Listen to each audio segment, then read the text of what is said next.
Hello, everybody, and welcome to the Sportcat Daily Gazette. Let me fix this a little bit. I don't know. I'm hidden, which probably isn't a bad thing, being is that I have a face for radio. So how is everyone today? It looks like I don't have anyone in the chat yet. Well, okay then.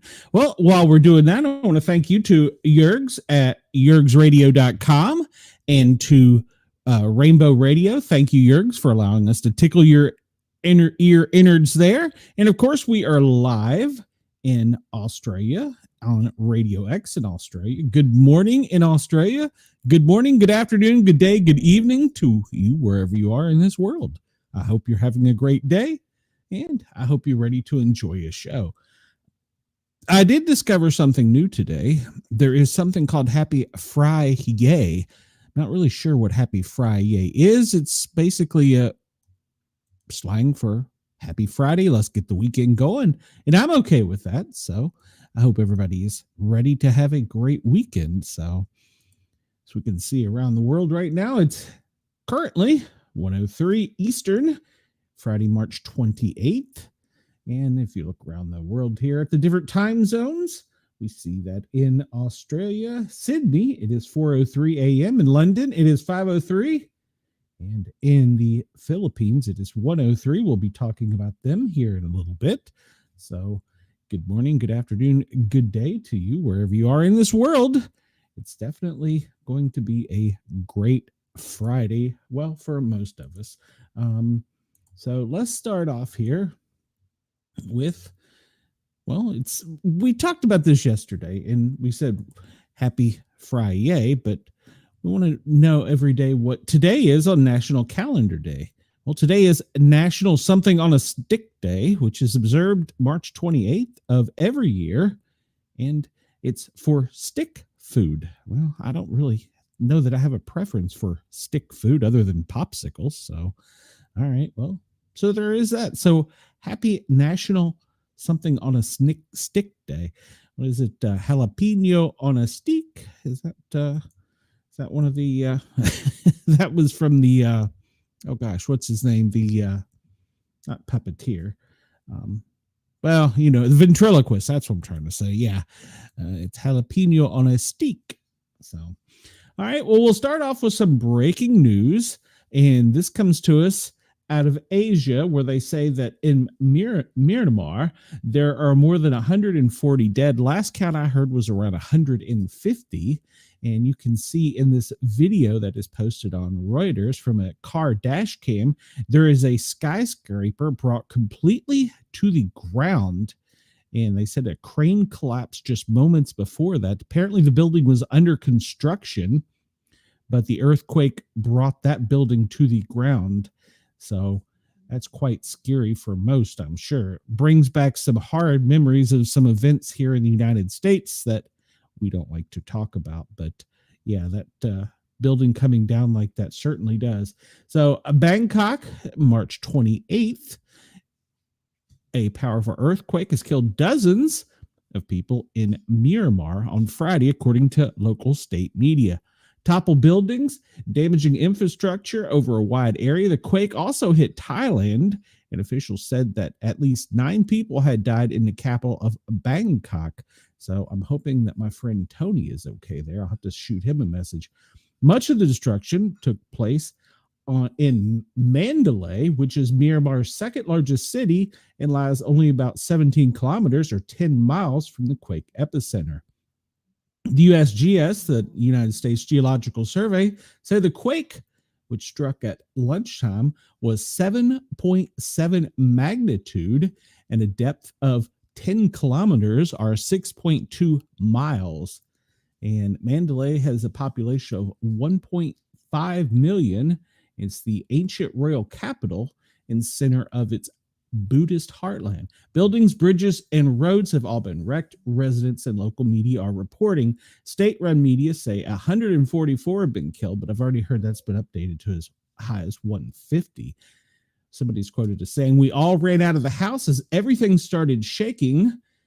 I witnessed a 5-story building collapse in front of my eye. Everyone in town is out on the roads and no one dares go back inside buildings. I don't blame them. A rescue worker from Mo Sandir charity group told Reuters it had retrieved at least 60 bodies from monasteries and buildings in Pyongyang, near Myanmar's capital in Naypyidaw. Now, I know I'm probably pronouncing these wrong, and I apologize. It's not intentional. And more people were trapped. This 60 is only from my charity group and only in the one small town of Pyongyang, he said. Myanmar's military junta is locked in a struggle to put down insurgents fighting its rule, a situation that is likely to complicate the rescue and relief efforts. Certainly will. I'm sure that the UN or the United States will be more than glad to send people in, but the situation has to be safe. I know plenty of people from FEMA will probably be ready to respond, and task forces will be dispatched, but if the situation is not safe, they certainly will not go in. So the epicenter was about 17.2 kilometers from the city of Mandalay, and that map there shows where the most intensity, I'll have another map here in a second, of the shake was. And this basically just represents how strong or how you felt the shaking, and with the dark red being 8 the highest. So the junta leader, General Min Aung Hlaing, said there would be more deaths and casualties as he invited any country to provide help and donations. He said on state television he opened routes for international assistance. A diplomatic spokesperson for the opposition National Unity Government said fighters from the anti-Wanita junta militaries, known as the People's Defense Force, would provide humanitarian help. The United States government analysis based on strength and depth of the quake estimated there could be thousands of deaths and a severe economic loss, with Sanyang and Mikata regions worst hit. Of the confirmed casualties in the Thai capital, 8 died in the building collapse, while the 9th person died in a different location. Bangkok's deputy governor, Tavita Kajmanita, said the rescue operations at the building site said more than 100 people were missing. The quake was followed by several powerful aftershocks and several small, moderate ones. All buildings and bridges are damaged, causing the collapse of businesses and buildings in 5 towns, as well as railway bridges and road bridges. So, yeah, there's destruction across a wide area, with the roads damaged. Phone lines have been disrupted. There's no electricity, said one resident. Local media outlets now posting image showing a clock tower had collapsed and part of a wall at the Mandalay Palace was in ruin. One witness told Reuters that a tea shop had collapsed with several people trapped inside. He said, "We couldn't go in. The situation is very bad. At least 3 people died after a mosque in Tangu partially collapsed," 2 witnesses said. "We're saying prayers when the shaking started. 3 died on the spot," one said. Local media reported a hotel in Angban in Shan State crumbled into rubble, with the Democratic Voice of Burma reporting 2 people had died and 20 were trapped. Army-run MRTV reported the quake toppled buildings, crushed cars, and left huge fissures. And a fissure is just basically a rip in their roadway or the earth on roads across the capital. Amnesty International said the quake could have not come at a worse time, given the number of displaced people, the existing need for relief aid, and cuts to USA by President Donald Trump's administration. Restricted media access meant a clear picture of the extent of damage and loss might not emerge for some time, according to reporters. Since overthrowing the elected civilian government of Noble Laurent Aung San Suu Kyi in 2021, the military has struggled to run the country, leaving the economy and basic services like healthcare in tatters. In armed opposition composing established ethnic armies, and a new resistance group formed since the coup has ceded Swassa territories and driven the Junta out of border areas, increasing hemming into central lowlands. The fighting has displaced more than 3 million in Myanmar, with widespread flood insecurities, and over a third of the population is in need of humanitarian assistance, according to the UN. The country has also been hit by natural disasters in recent years, including Typhoon Yagi last year and Cyclone Mocha in 2023. An internationally isolated junta has struggled to respond adequately. Let's see. Myanmar was wholly unable to deal with the shock and aftermath due to the breakdown in civil society. In Bangkok, people ran into the streets in panic among hotel guests in bathrobes and swimming costumes as water cascaded down from an elevated pool in a luxury hotel. The stock exchange of Thailand suspended all trading activities for the Friday session. One office tower in Bangkok swayed from side to side at least 2 minutes, with doors and windows creaking loudly, witnesses said. At first, I didn't realize it was an earthquake, but then I saw the table shaking and the chair and the computer started swaying too. Part of the ceiling collapsed, and that's when I ran out, according to one local resident. And Myanmar lies on a boundary between two tectonic plates and is one of the most seismically, meaning it shakes a lot, active countries in the world, though large and destructive earthquakes have been rarely rare in the Saigon region.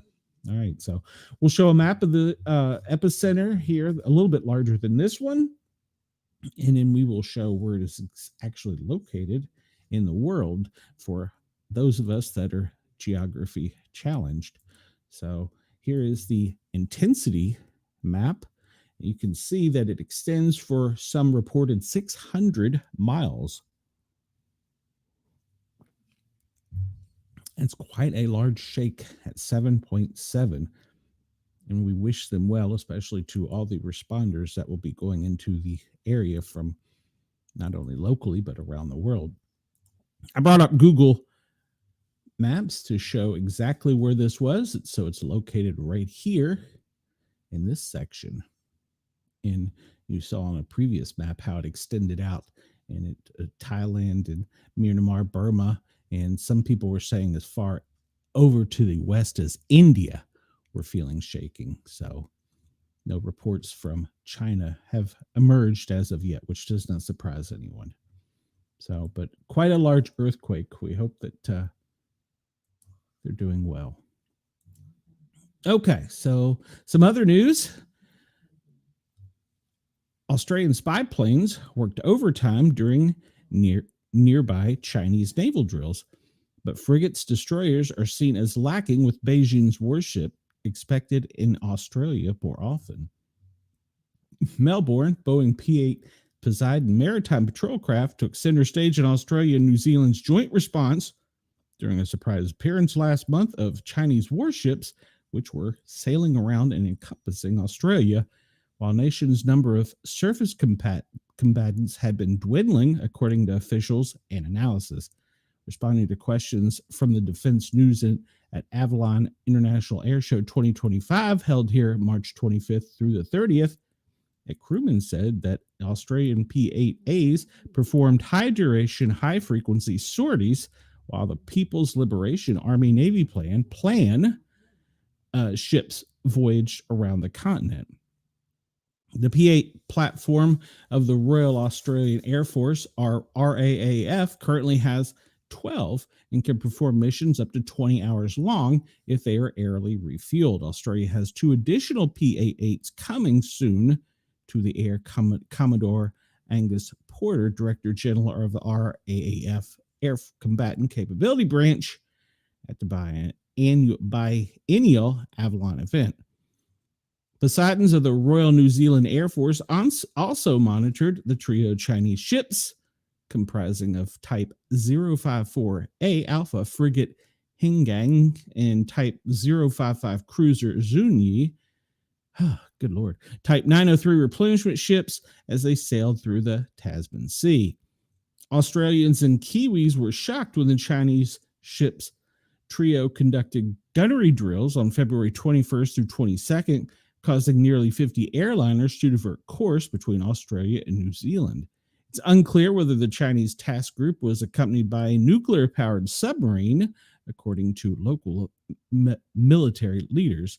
They asked, and they said the world's premier and submarine aircraft had detected an accompanying submarine, but they would not comment or confirm or deny. So, Australian National University told Defense News that live fire activities occurred on the high seas and that such activities were normal and common for warships. However, even if lawful, China's actions are undoubtedly designed as posturing towards Canberra and Wellington, both of which sends warships through international waters in the Taiwan Straits and the South China Sea. I think the nature of the deployment is certainly designed to send a message. There's a reason they're down here. There's a reason they're loitering down here, and they're not coming in for a port call. It's all about sending a message about their capability. Australia is not used to hostile warships sailing through the Tasman Sea, but such a thing is likely to occur more frequently, especially as China buttresses its position in Antarctica, according to experts, which is part of the reason the United States wants Greenland. Just by virtue of the scale of the Navy they've built and their intentions to play a broader role in the Indo-Pacifica, I don't think there's any doubt we're going to see this more often, according to a defense director. Parker agreed, however, predicting Australia may even see multiple task groups, one in the Pacific and maybe one in the Indian Ocean. It's all about testing Australia's response, but both in our defense, but in our national response in terms of how does the population react. He described Australia and New Zealand military response as effective and well coordinated. However, both militaries are struggling to field surface combatants. New Zealand has only 2 frigates, while Australia's Navy is down to just 10 warships. In fact, one source told Defense News that New Zealand has almost become a strategic liability to Australia because its military is so hollowed out. They believe New Zealand should align acquisitions and training pipelines with Australia. While the P-8s proved their worth in tracking the Chinese trio of warships, the mission was also tailor-made for unmanned capability that's about to enter in service. The Northrop Grumman Triton, the Australian Air Force has 1 Triton at the moment, but officials said the 2nd and 3rd will arrive in April after being checked out by the United States. The Air Service also has a 4th on order and is expected to reach initial operating capabilities in the first quarter of 2026. The aircraft will be based at Tyndall and in the Northern Territory, even though they're flown from an air base near Adelaide in South Australia. Tritons have an endurance of more than 24 hours, 7,400 nautical mile range, making them ideal for monitoring future Chinese Navy task force sailing near Australia. They're coming along really well, according to the military. February, March, I'm comfortable with it, and it's on track. Asked whether Australia will need more of these drones, he said the original fleet size projections are holding up.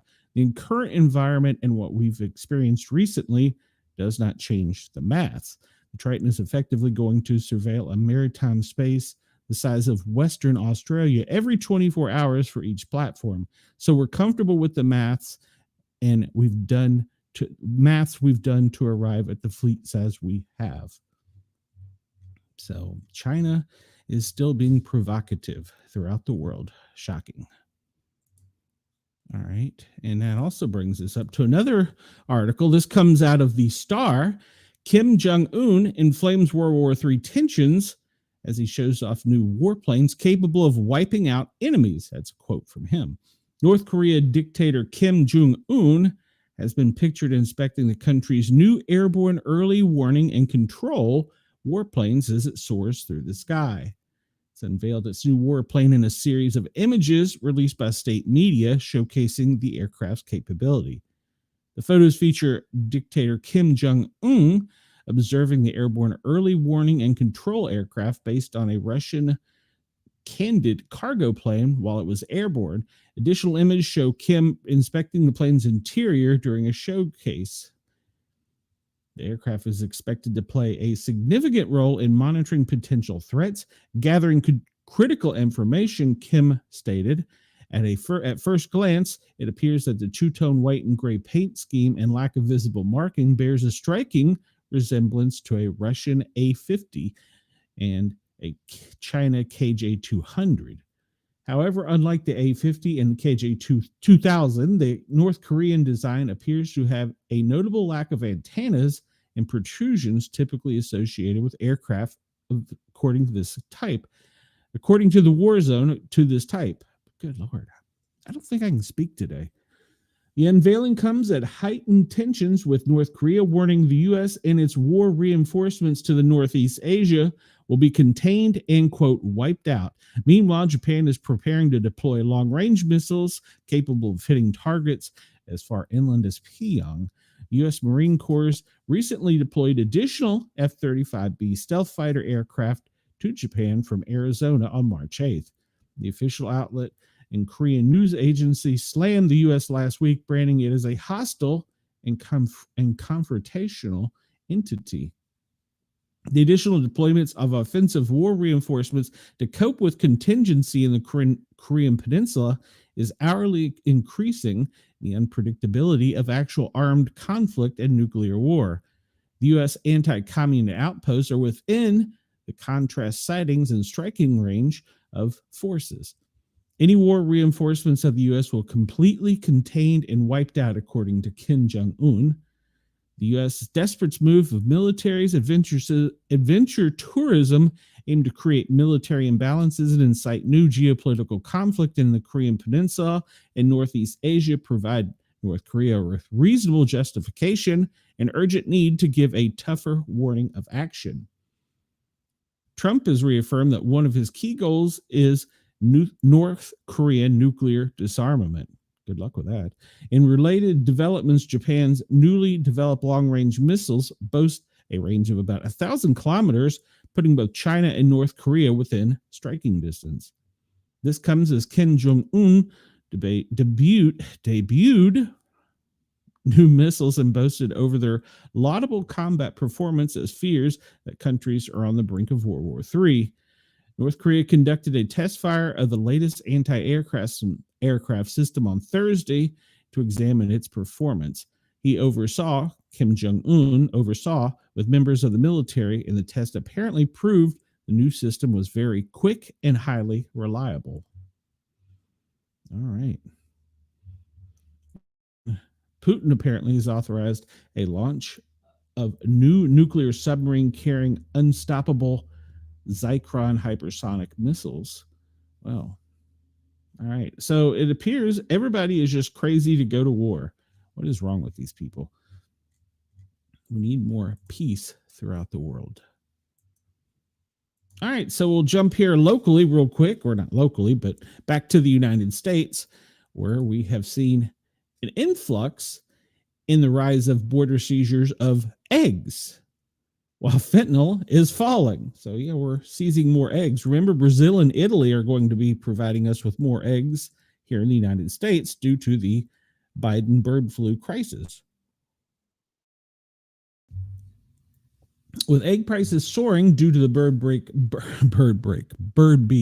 flu outbreak, border officials say they're catching more people attempting to bring eggs into the United States illegally. In fact, sharp increases in egg seizures are outpacing border officials' interceptions of fentanyl.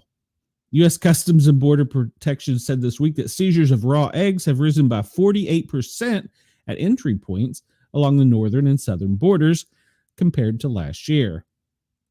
Custom and Border Patrol agents have been especially busy at some ports of entry. The San Diego field office has seen a 158% increase of its egg interceptions since the last fiscal year. By comparison, the Border Patrol's latest statistics show a sustained... Wendell, stop. By comparison, the Border Patrol statistics show a sustained drop in interceptions of fentanyl the dangerous opioid frequently cited by the Trump administration as a reason to stiffen U.S. borders and impose tariffs on Canada and Mexico. Seizures of fentanyl have fallen since last October. The Border Patrol reported 63 seizure events involving fentanyl in February, compared to 95 1 year earlier and over 100 the same period of both 2022 and 2023. In terms of both the number and interceptions of the weight of seized drugs, such incidents are now at the lowest monthly level seen in 3 years. The overdose deaths have also fallen, according to the United States drug. Let's just try that all over again.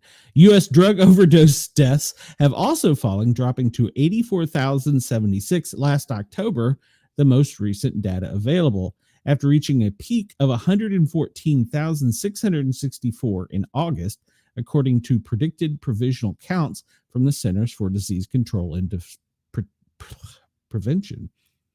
It's Friday. I need to get through this.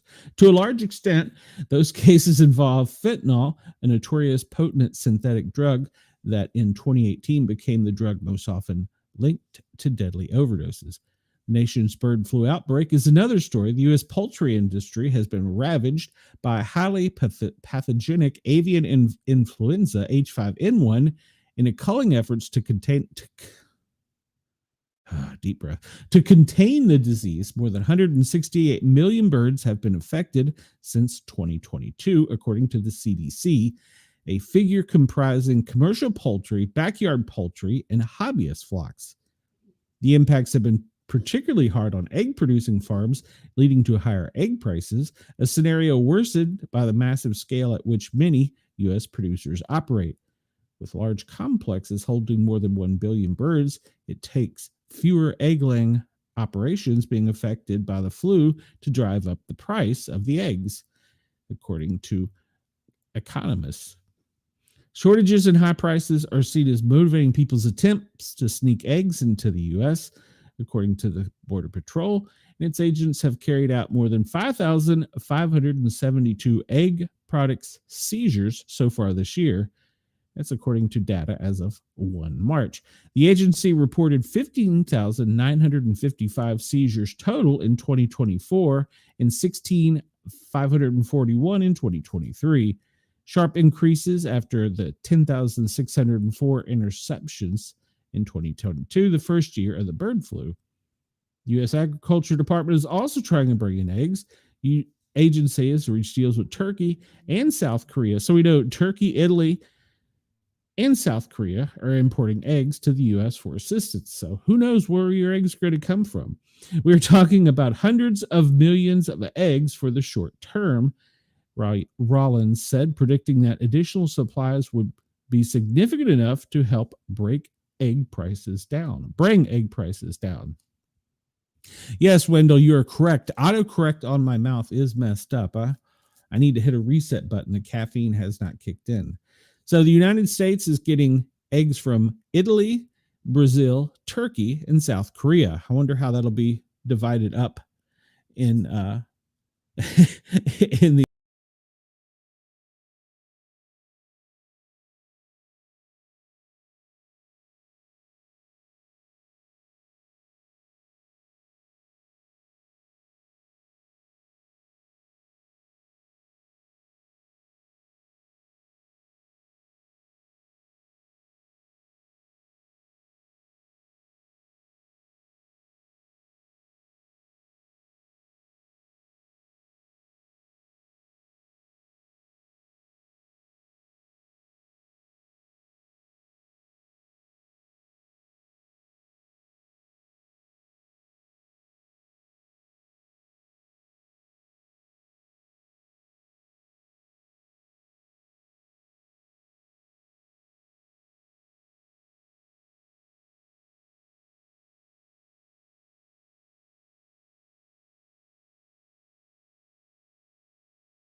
I guess it just took everything off the screen. Sorry, Wendell. I'm still here. Can you hear me? Everything okay? All right. Well, I did disappear. I ghosted.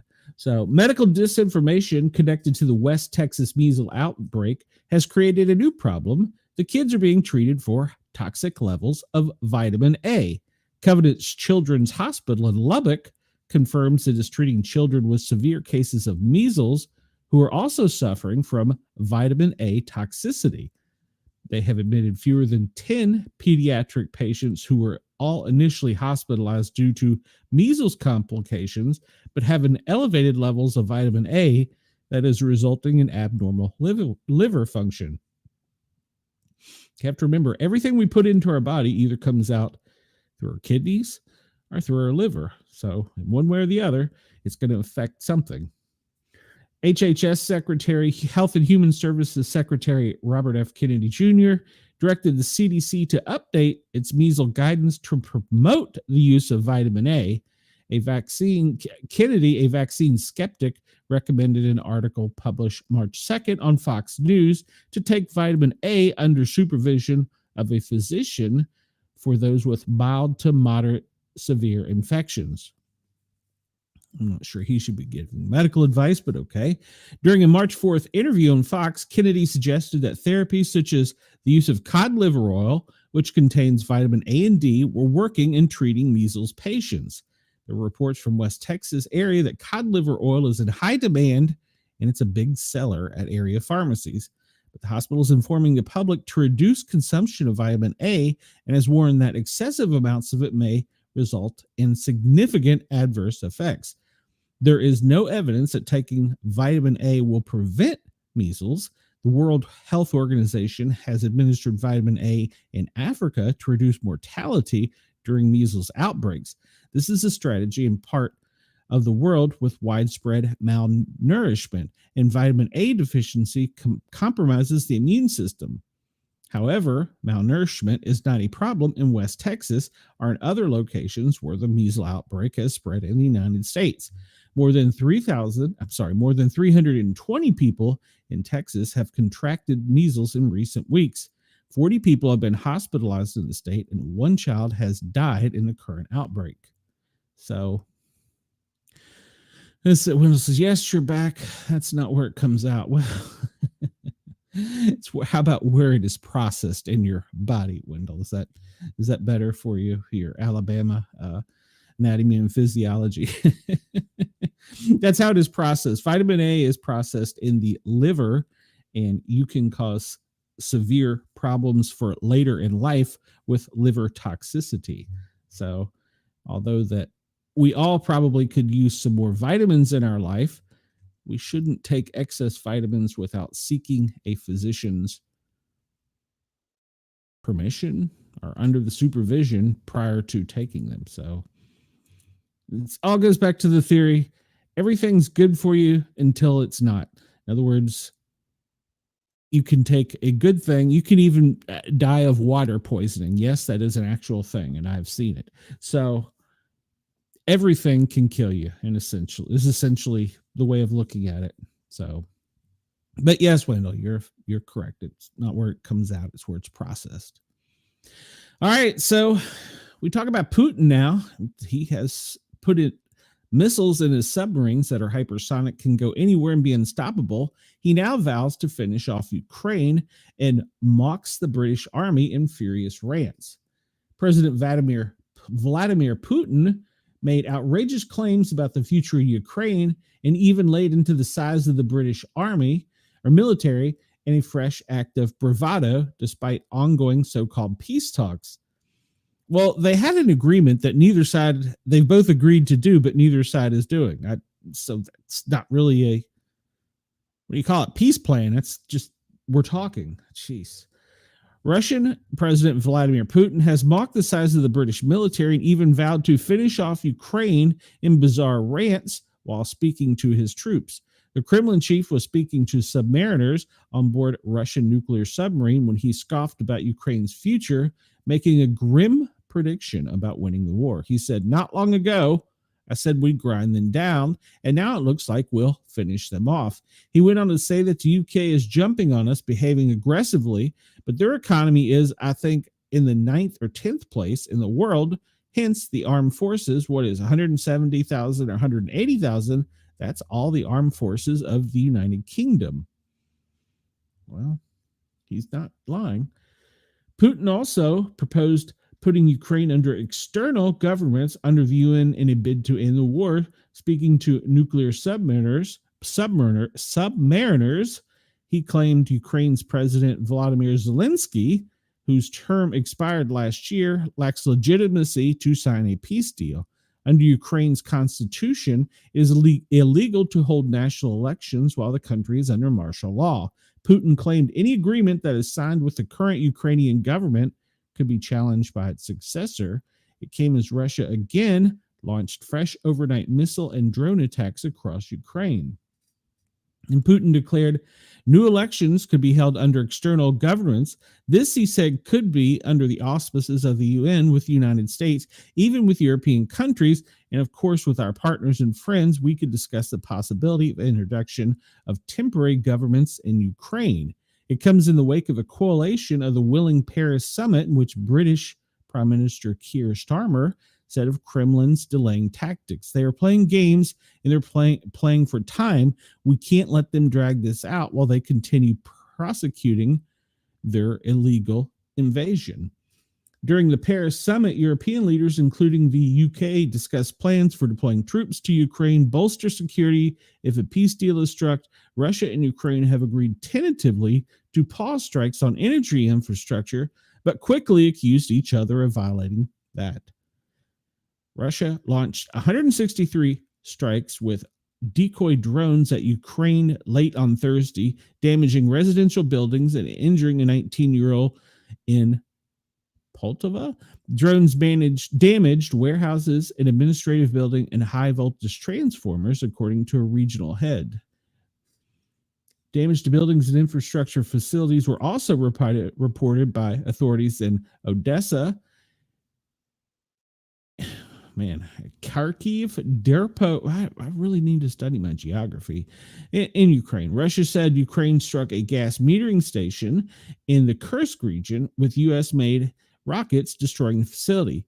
It said another Ukraine strike on an energy facility in Russia region led to a power cutoff, and added that air defenses downed 19 Ukrainian drones that attempted to strike an oil refinery, the Kremlin spokesperson said. Ukraine strikes on Russian energy access were a sign that Mr. Zelensky cannot control his military. He said the Ukrainian armed forces aren't following orders from the country leaderships and continuing attempts to strike Russia's energy infrastructure. Putin declared in overnight remarks that the Russian military has gained steam and is pushing offensive all along the front line. He said our troops are moving forward and liberate one territory after another. Our troops are holding strategic initiative all along the line of contact. They have massive trumps.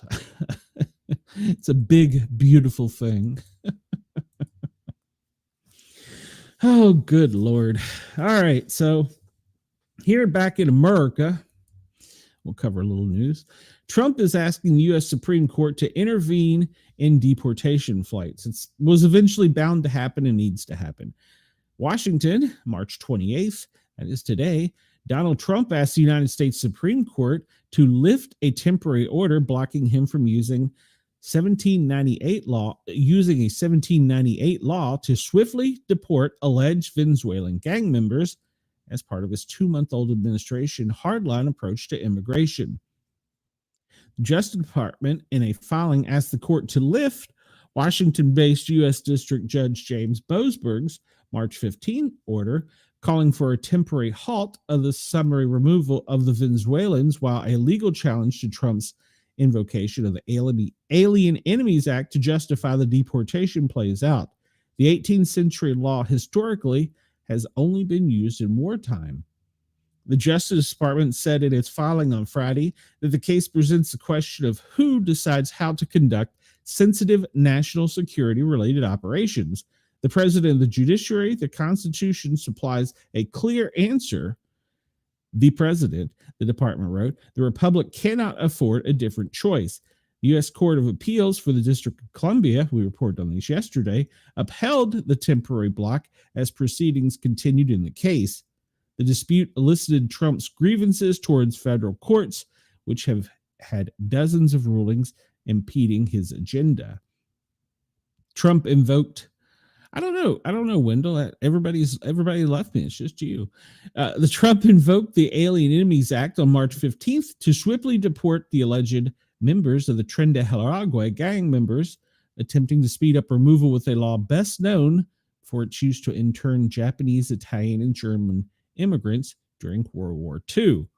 An illegal challenge handled by the American Civil Liberties Unions, we'll just call them ACLU, it's somewhat easier to say, a group of Venezuelan men in the custody of U.S. immigration on the same day sued on behalf of themselves and other similarly situated, seeking to block the deportations. Where do they get this money? I don't understand that. They argued, among other things, that Trump's order exceeded his power because the Alien Enemies Act authorizes removal only when war has been declared or the United States has been invaded. I'm not sure what else you would call what's going on.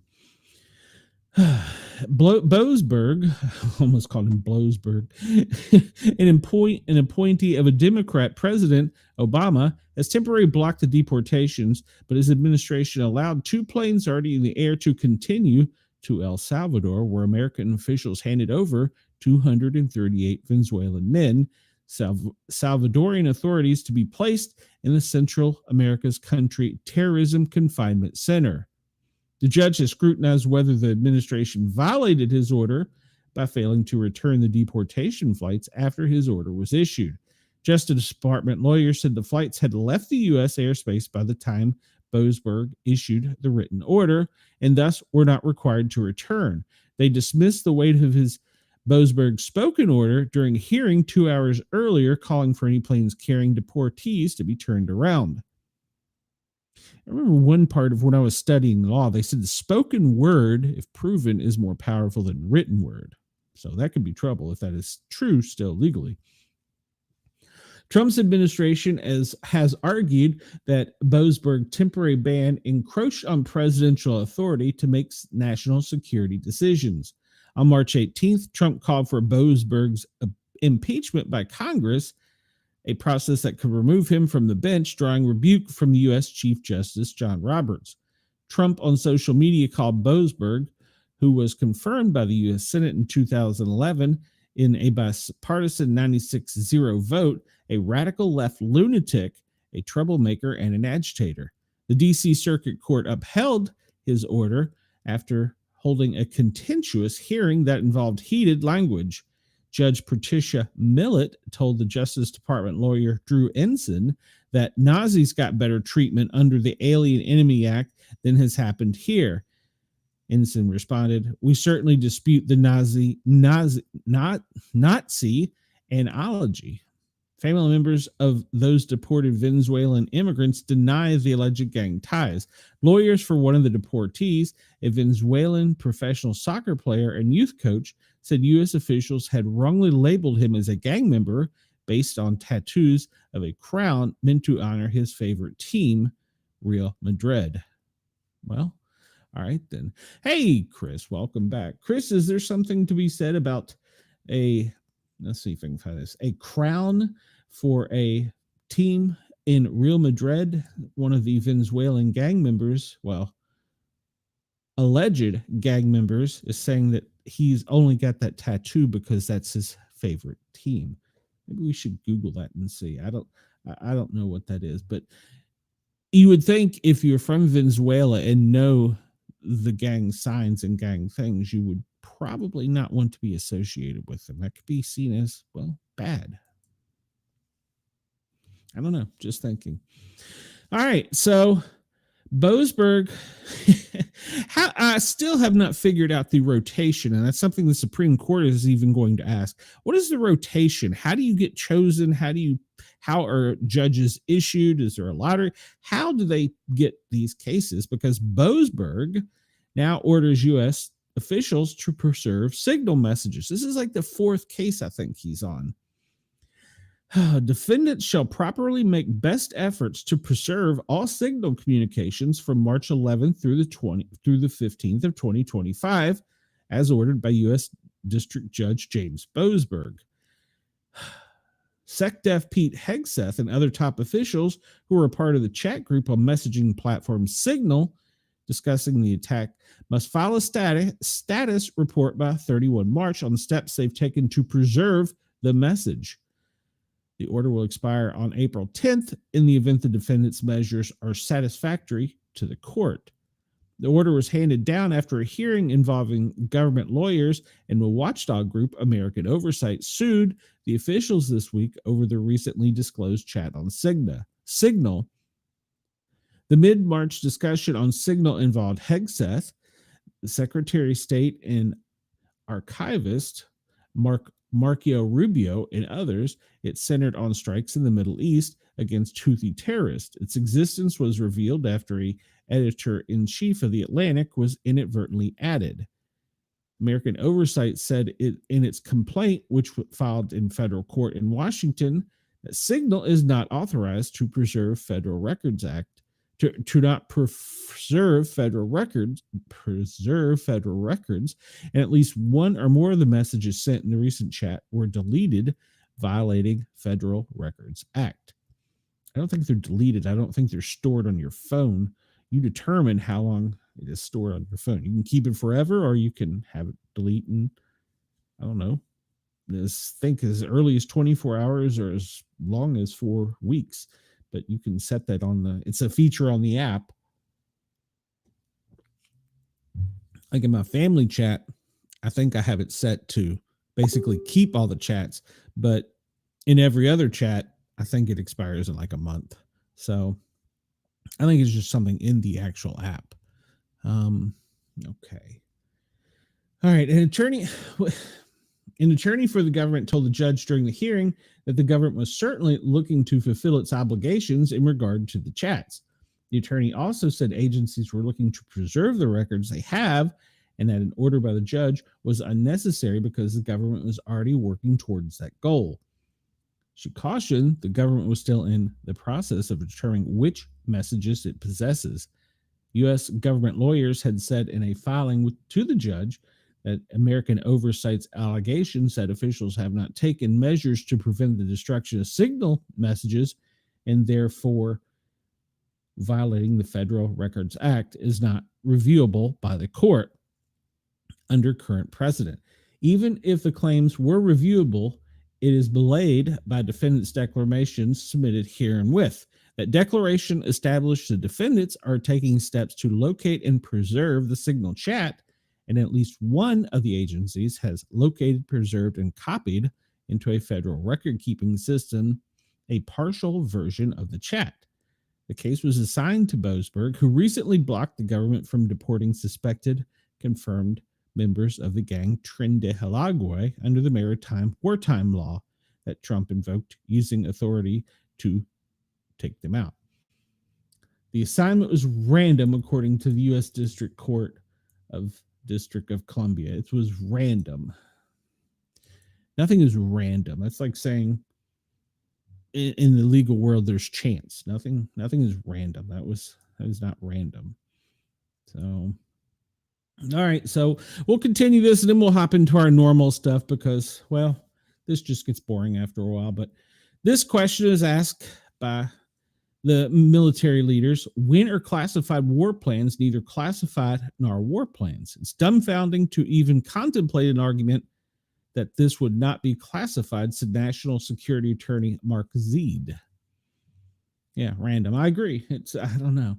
It's been a hell of a week as such. Yes, it has been. As such, this is a special edition of the Pentagon Rundown. This is a news article from the Pentagon focusing solely on the continuing debate within the national security community about whether SecDef Hegseth improperly shared classified information about pending air and missile strikes against Houthi targets in Yemen. The editor-in-chief of The Atlantic reported on Monday, which we were one of the first to break that he had inadvertently been invited to join a group chat on Signal. It's a messaging app that included Hegseth and other top officials from the Trump administration. He also wrote that Hegseth had shared, quote, war plans with the chat group on March 15th about forthcoming strikes in Yemen. The phrase war plans has come up a lot lately. Don't worry, we'll come back to it further down, along with input from former director, I'm reading an article, of the CIA and NSA, as well as a military lawyer with decades of experience in handling these type cases. The message began with the words team update, and it included details about the type of aircraft that would be involved with the strikes, where planes would take off, when missiles would be launched, and the time when the first bombs were expected to drop. Hegseth wrote, "We're currently clean on OPSEC." No, you're not.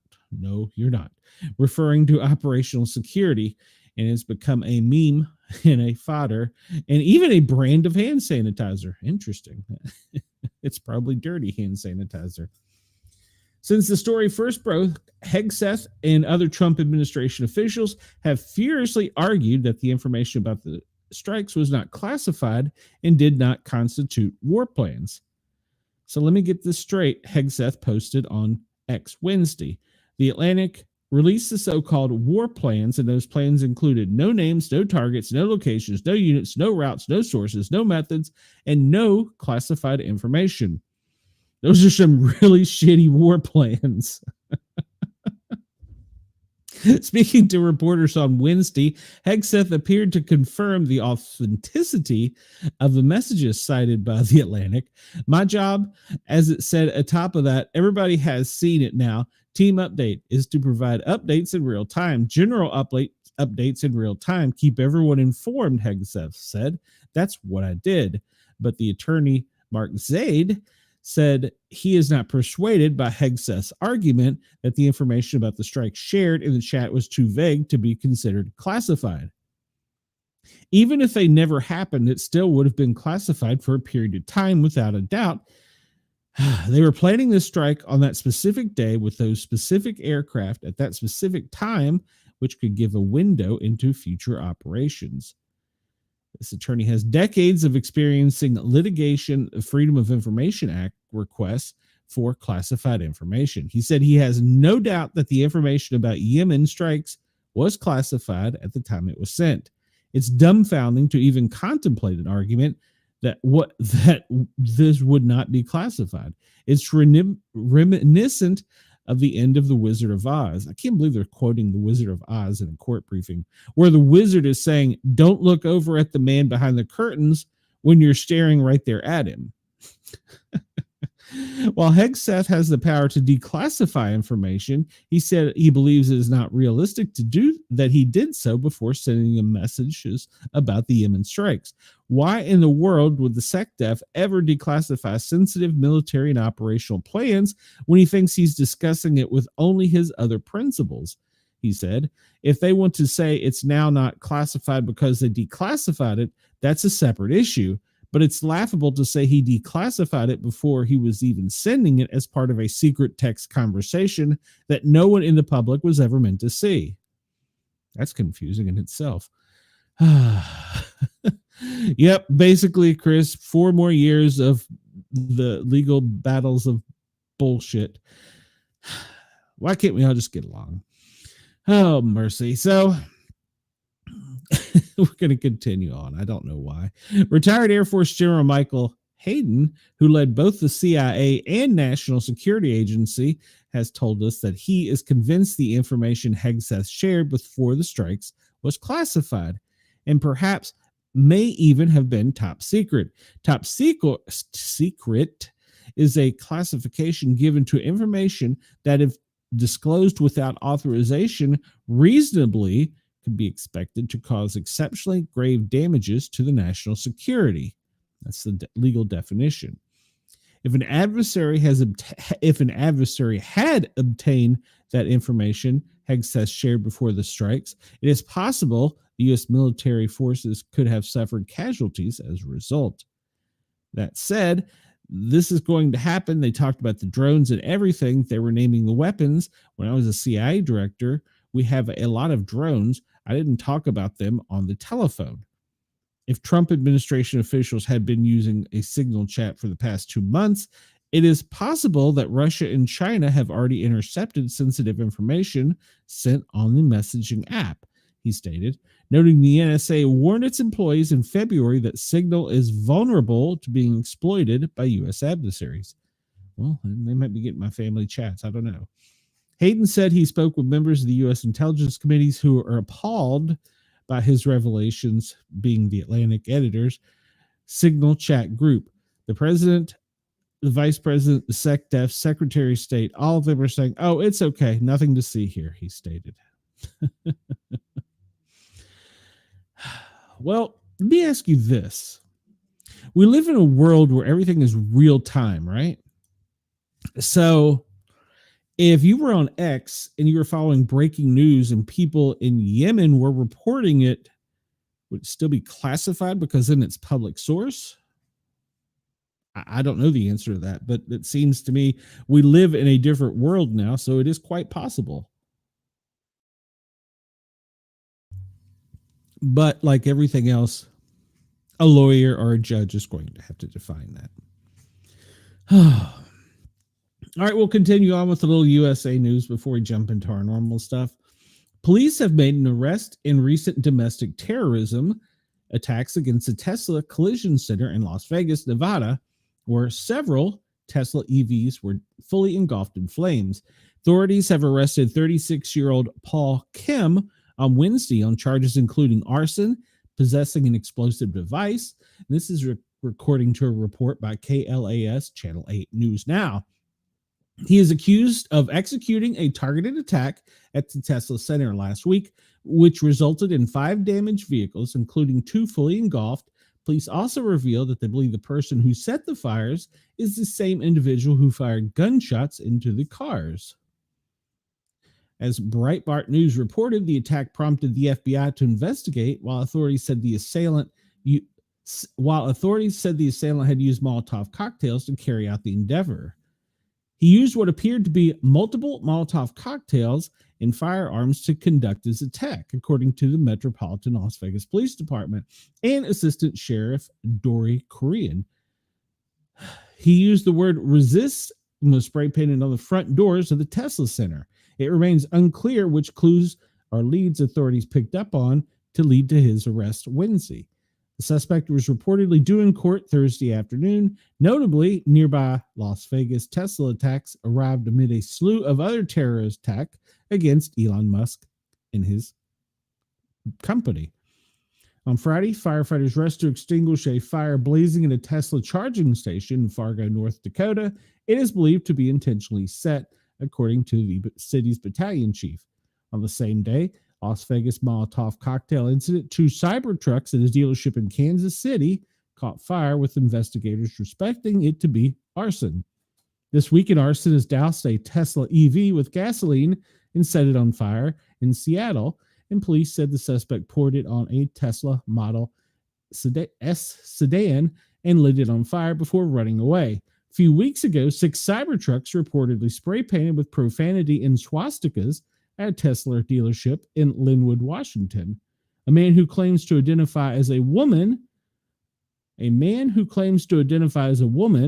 was recently caught on camera vandalizing a newly constructed Tesla dealership in Chicago. That's an interesting headline. These attacks came after a Tesla Cybertruck was seen fully engulfed in flames in front of the Trump International Hotel in Las Vegas New Year's Day, with authorities calling it an active crime scene. No, I'm not even. And I don't know if anybody saw this, but this was funny. Wrong button, dummy. This individual, we'll just read the headline. Obese Texas man rammed ATV into parked Teslas in a hit and run spree. An obese man was arrested on Tuesday after allegedly using his ATV to deliberately ram into multiple parked Tesla vehicles in an unprovoked hit and run rampage in Texarkana, Texas. Demetrian Marquise Cox, age 33, was taken into custody by the Texarkana Police Department after one of the alleged attacks was captured on video by the very Tesla he intentionally crashed into. The incident occurred while the electric vehicle's owner was having lunch at a nearby restaurant. Let's see if it shows it, because yeah, it's just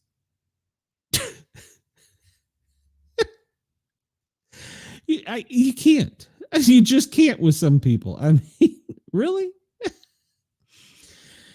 The footage obtained by local news stations show a 5'2", 440-pound Cox, backing up his ATV and then ramming head on into the side of the red Tesla, causing considerable damage to the front driver's side door. The owner was alerted to the attack by phone notification, estimated that replacing the entire door would cost over $1,000.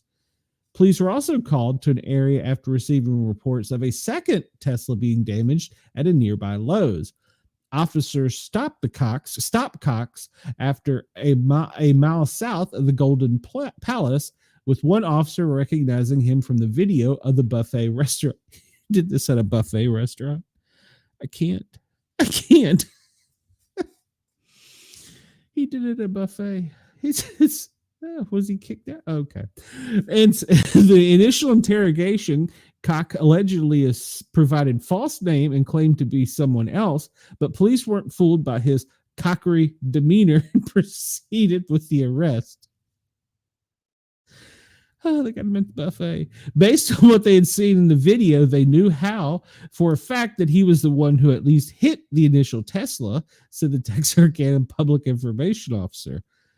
Cox has been charged with felony criminal mischief, resulting in damage between $2,500 and $30,000, as well as failure to identify. He is currently being held at the Bi-State Prison Center on a $105,000 bond. Following the arrest, the third damaged Tesla was reported, with yet to be determined suspect carving Elon into the side of two other vehicles. While Cox has only been charged with damaging the first car, officials stated the investigation is ongoing and additional charges may be filed. Chris, do you ever really stop anything that large? There's a thing called inertia. The incident is the latest in a series of violent assaults and domestic terrorism against the Elon Musk-owned company following his work alongside the Trump administration. Several arsonists have been accused of setting fires to vehicles at dealerships, while others have defaced the cars with anti-Trump graffiti. In response, U.S. Attorney General Pam Bondi has charged 3 of the instigators with domestic terrorism for the alleged crimes, with each facing up to 20 years in prison. I'm just going to throw this out there. We've all seen the prison or the Trinidad members were taken. Can you imagine him taking this big cock there? I mean, he'll die. And what does he have strapped to his back? Is that a bike pump? What the hell? What? A air pump? 450-pound man at a buffet restaurant on an ATV. I just can't. All right, we're going to skip over to our normal stuff because I missed the top of the hour. It is now 2:00 Eastern Standard Time. I want to thank the Thin Line Rock Station. Well, I want to thank them for allowing me on, but yes, he does. He does look like the bartender on the Love Boat if he had been left in a buffet for many years. So I want to thank Radio X Australia and any of my listeners, because today I really have no idea why you're listening to me. We're going to go to the daily operations report briefing. This is the same report given to the president, except we don't get the secret squirrel stuff. So this is all open source information. All right. New significant or ongoing operations are the wildfires in North and South Carolina, while they're monitoring fire weather in the Southwest, freezing rain in the Northern Plains and the Upper Midwest. That's by you, Chris. Heavy rain and flooding in South Texas and the Central Gulf Coast, and severe thunderstorms in the Mississippi Valley. The wildfires in North Carolina have contributed to the new and ongoing fire activity. The FEMA Regional Administrator approved fire management assistance grants for the fire in the Black Cove complex in the Table Road. I just need more Mountain Dew. There's a link in my shows that if you want to buy me Mountain Dew, please do, because there are clearly enough Mountain Dews for today. The fires have burned approximately 18,300 cumulative acres with minimal containment and threaten communication structures, houses of worship, agriculture, land in the eastern band of the Cherokee Indians' tribal land. Mandatory and voluntary evacuations are in place. State and local resources from both North and South Carolina are working on it, along with FEMA and assistance from other teams. A TV video made Mad Day. That's why I'm here. Like, subscribe to get the full version of this show. And for any of you on Radio X in Australia, or Yerg's Radio, Rainbow Radio, please come over to YouTube and find us under the Paranormal Guys, guys spelled with a Z. Found it by searching the Sportcat Daily Gazette, and you can watch my shenanigans as they take place live and in real time, because that video, we need AI to put like a Hostess Twinkie on his back or something. I don't know. That's me to be wrong. Okay, so the fires in the Carolinas have barely been contained, one at 5% and the other at 17%, while one they have zero containment on. The fire weather outlook today is not looking good for a little bit of Texas there, all of New Mexico, Oklahoma. You're still under the gun, but there is some good news. Yes, the radio listeners did miss out on that video. They can find it on X pretty easily, but it's one of those things you just have to watch in real time to get the effect of. So no, it's just Mountain Dew so far today. Just Mountain Dew. That's after the way the day's going. I don't know. So tomorrow, New Mexico, Texas, Oklahoma are going to be under the fire weather threat. While today's weather forecast, as we've discussed previously, it's got a mixed bag of precipitation pretty much from the Oregon, Washington, Northern California region all the way across the top of the United States there at the Canadian border, including Montana, Nebraska, Michigan, Minnesota, Wisconsin, extending down into New York, Vermont, New Hampshire, and Maine. It's going to be a mixed bag of tricks. Colorado and the higher elevations, you're going to see some snow. Wyoming, you're going to get some rain, while thunderstorms are going to hit the South, the Midwest, and the Ohio Valley region, stretching into the New York region, possibly even into the metropolitan Washington, D.C. area. Tomorrow, Saturday, the storms are expected to be highest pretty much over Oklahoma, Kansas, Missouri, but that will extend further from the Gulf of America almost up to the Great Lakes on Sunday across to the mid-Atlantic area. So the severe weather outlook today, mainly lots of rain for some portions of the country, especially the Texas Panhandle and the Gulf of America and up along the Midwestern states, with Saturday anticipating to be more intense in the Oklahoma region, while Sunday the intensity will spread throughout the southeast. They have an ice accumulation forecast, which I haven't seen in days, but there's concern in anywhere from Bismarck all the way across to the Great Lakes, with the highest areas of concern being the tip of Michigan and over into the upper Maine, Vermont, New Hampshire regions. Of course, the accumulation forecast will be for the highest of elevations. As we've discussed, the hazard outlook for the next 30 days, because FEMA will be off for the next 3 days. The only thing that we didn't note was high winds on the coasts of Alaska, up to 40 miles an hour. And we see that currently FEMA is operating 32 joint field offices, 91 major disasters, 8 emergency declarations, 12 direct housing missions, 28 additionally supported, and 6 recovery offices. So we see there the map that they are basically the whole southeast from Florida up through Maryland, extending over through the north to the west to Alabama, Mississippi, Louisiana, Oklahoma, and Texas. So if you're in those areas, be weather aware. All right, so that is enough of our FEMA briefing. Today, let's find out what our president's doing. He's not in court.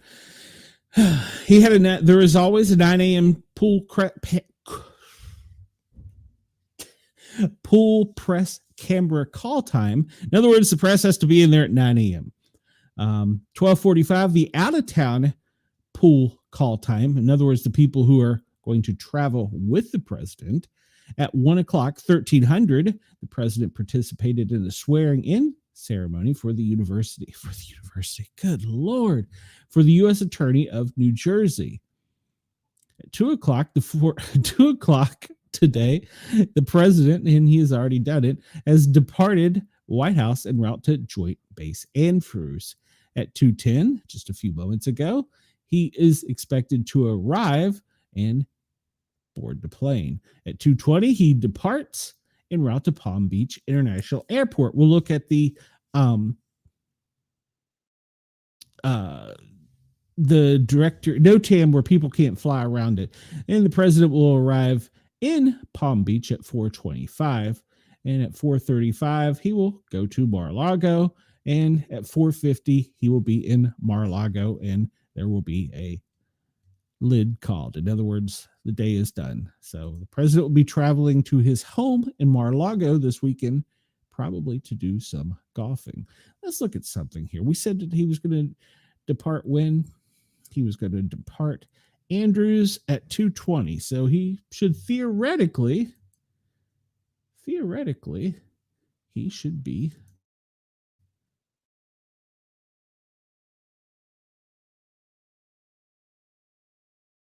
in the air, right? Or about to be, if we can pull it up.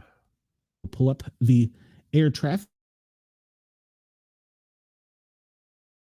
At any point in time, there's a city right over your head. So let's pull up what we have here. Well, I don't see anything of yet. Nothing yet. These are all military planes. We'll keep an eye on this. Maybe we can see it as it's flying today. So we'll keep that map up just for giggles. And as we zoom out, this is U.S. military aircraft around the world and what they're doing. I wish we could track the Navy. That would be kind of cool. But we did see that on one of our maps yesterday.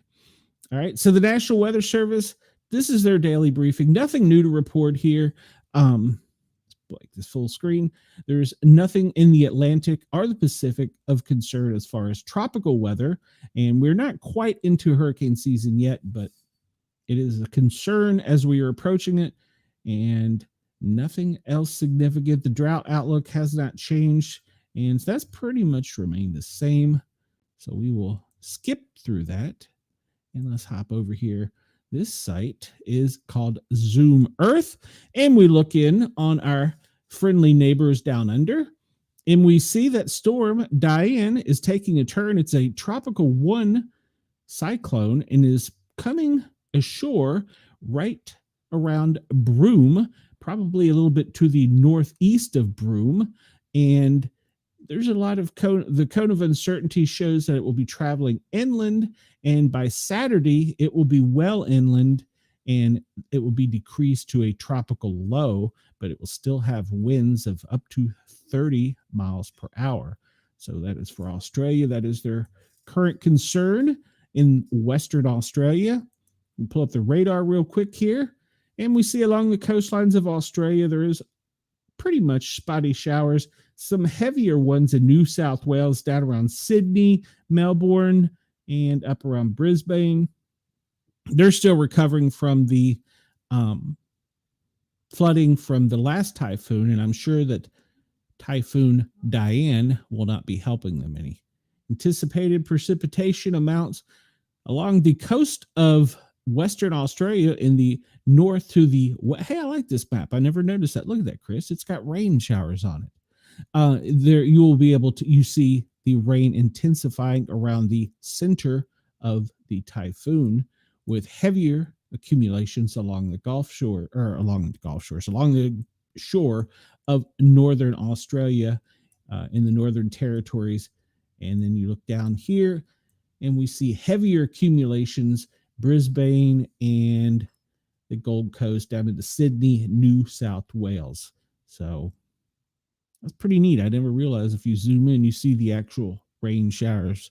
So Chris says, I have to admit, I'm waiting for the map that shows Columbus, Ohio, just because I find it completely unnecessary to display them. I'm trying to figure out their agenda. Who knows? Columbus may have a secret. So there we go. I did not realize when I zoomed in, it would show the actual intensity of the rain.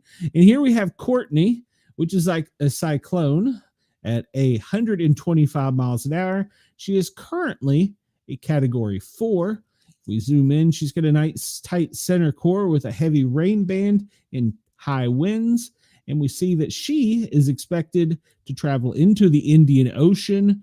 And by Wednesday at 8 a.m., it's relatively low chance of her being anything more than a depression, than a cyclone. All right, so let's hop over to our continent in the United States, and we'll look at the areas of precipitation here. We see Houston and North Huntsville up all the way almost to Texas. Well, it actually is Texarkana is getting rains, with the heaviest parts being around Brennan in the storm centered offshore. Up in the northeast, we see that this storm is headed from Columbus. There you go, Chris. It's going from Columbus almost to Washington, D.C., but it's light rain. As we move further into the northeast, we see the rain mixed bag of precipitation around the Great Lakes and into Burlington, Vermont, and New Hampshire. It will turn to snow. We see the snow band up along Thunder Bay there, over Lake Superior, extending down into Huntsville. Heavier snows in Duluth, which is Minnesota. Pretty much from Fargo to Duluth, there is a snow band there. And as we skip across the country, we see Spokane is getting some very light rain, and at the higher elevations, it is light snow. Seattle, it rains every day in Seattle, and there's light snow expected in the Yakima Valley. Along the northern coast, going down Salem, Eugene, that area is going to be in light rain with snow in the higher elevations, and anyone in the Redding area is getting light rain all the way down to Sacramento. Chris, in the middle part of the country where you are, it's just cloudy at the moment. So hang tight.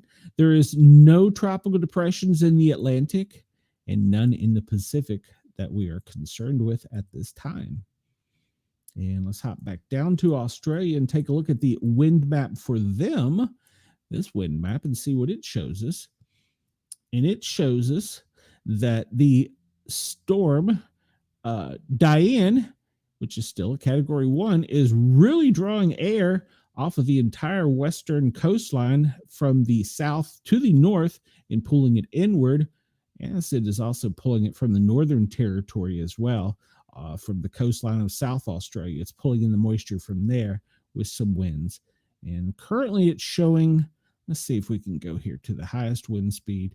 It's showing a 45 mile per hour right now as the highest wind speed. I don't know how up to date that is. Look at temperatures real quick. It's going to be a warm one in Western Australia during the cyclone, with highs in the 80s in Western Australia. And then as you hop across the country, the Northern Territories is expected to be a mild 60s. And in Queensland, we will have some highs near 80 along the coastline, as well as down in New South Wales. Let's go over to our continent, and we will see the current high. High of 77 predicted for me here, 76 in Atlanta. Let's see. Anything in Columbus, the 66. Up in Burlington, they're only going to get to 39 today. And as we travel across the Midwest, Des Moines, 77. Omaha, 80. And down into Texas, only in Amarillo South, you will see highs in the 80s, which part of it being cool and relatively mild as far as Texas weather in the 60s. You see Las Vegas is going to make a high of 68. Ooh. And Seattle, you will have a high of 50. All right. All right. I'm going to zoom out on this map because in some ways I feel like I'm done with it, but it is also another pleasant one to look at. So even if it does show Columbus, Chris. So, all right. And we did this just basically a few minutes ago, but this shows the cone of uncertainty on Diane as it comes inshore in Broome with the other rainfall throughout the continent. We see that also traveling off to the southwest with Courtney. She's currently an angry category 5 because she has no resistance in the open sea. And let's see, we'll bring this up in a better map here in a second. Let's see here. There we go. That's the one I like.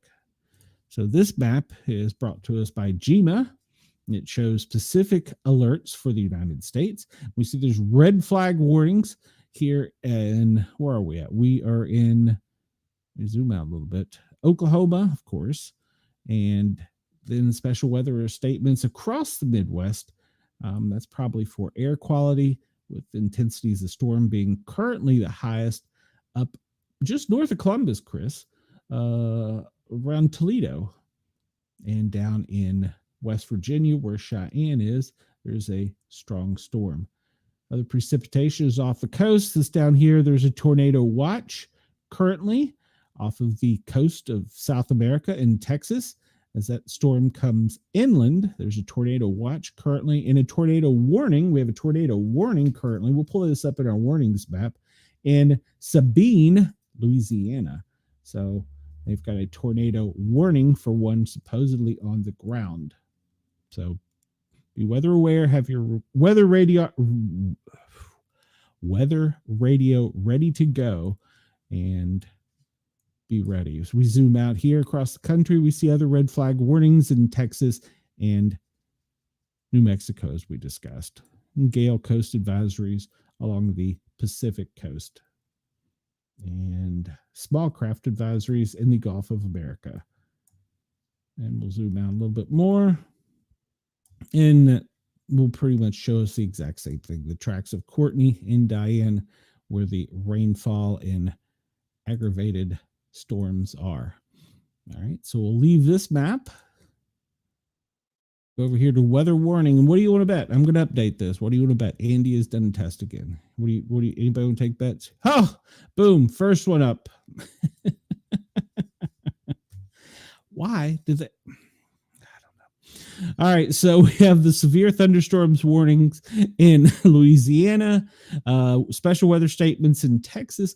And in case I didn't say it again today, this is weather warning. You can go to weather warning and it will pull up all the warnings in the United States. It'll have a map showing the activity, thunderstorms, wind, and tornadic activity on the right. And you can scroll through all of the warnings that are going on across the United States. We see flood warnings out on the West Coast with special marine warnings across the Pacific Coast, up and down the Pacific Coast, and small craft advisories in the Gulf of America. We have the tornadoes in Louisiana and Texas. One of them is now a tornado warning, so turn on your local weather and get updates in real time. There's a winter storm watch in Montana. Yes, authorities have questioned. And for those of you that aren't familiar, Andy is one of my casts on another show that is very into fire radios. And for some reason, apparently, it seems he likes to test the weather radio system in Maryland daily. I don't understand it. Let's see. So red flags in Colorado. You want to be weather aware. There's a fire weather watch in Colorado for my friend in Colorado. Shout out to her. And an ice storm warning extreme in Michigan. That's up along the tip, the little glove part there.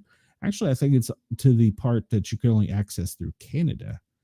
See, that right there is the reason we need to take Canada, so we can reclaim that without having to go into another country to get to it. There you go. See, that's our reason that they should be our 51st state. And for those of you that do not tune into my Wednesday night show, we had a Canadian author, and I asked her about how the Canadians felt, and she said that she thinks they would rather stay Canadian and not become Americans. So I can't say that I blame them. In Maine and New Hampshire, a winter storm watch, which we discussed. And let's see, special weather statement in Virginia. What is that for? It's for probably small to moderate storms. And I'm just scrolling through this, but you can see this is extensive. If you're watching, you can see this is an extensive site that shows all of the NOAA weather warnings and watches and alerts. Like there's an air quality alert in Tennessee and Georgia, down along, probably looks like it's down around the northwest in Chattanooga region. We'll cover air quality in just a second. All right, let's jump out of that one and go over to the air quality and see what it looks like today. Well, what are we saying?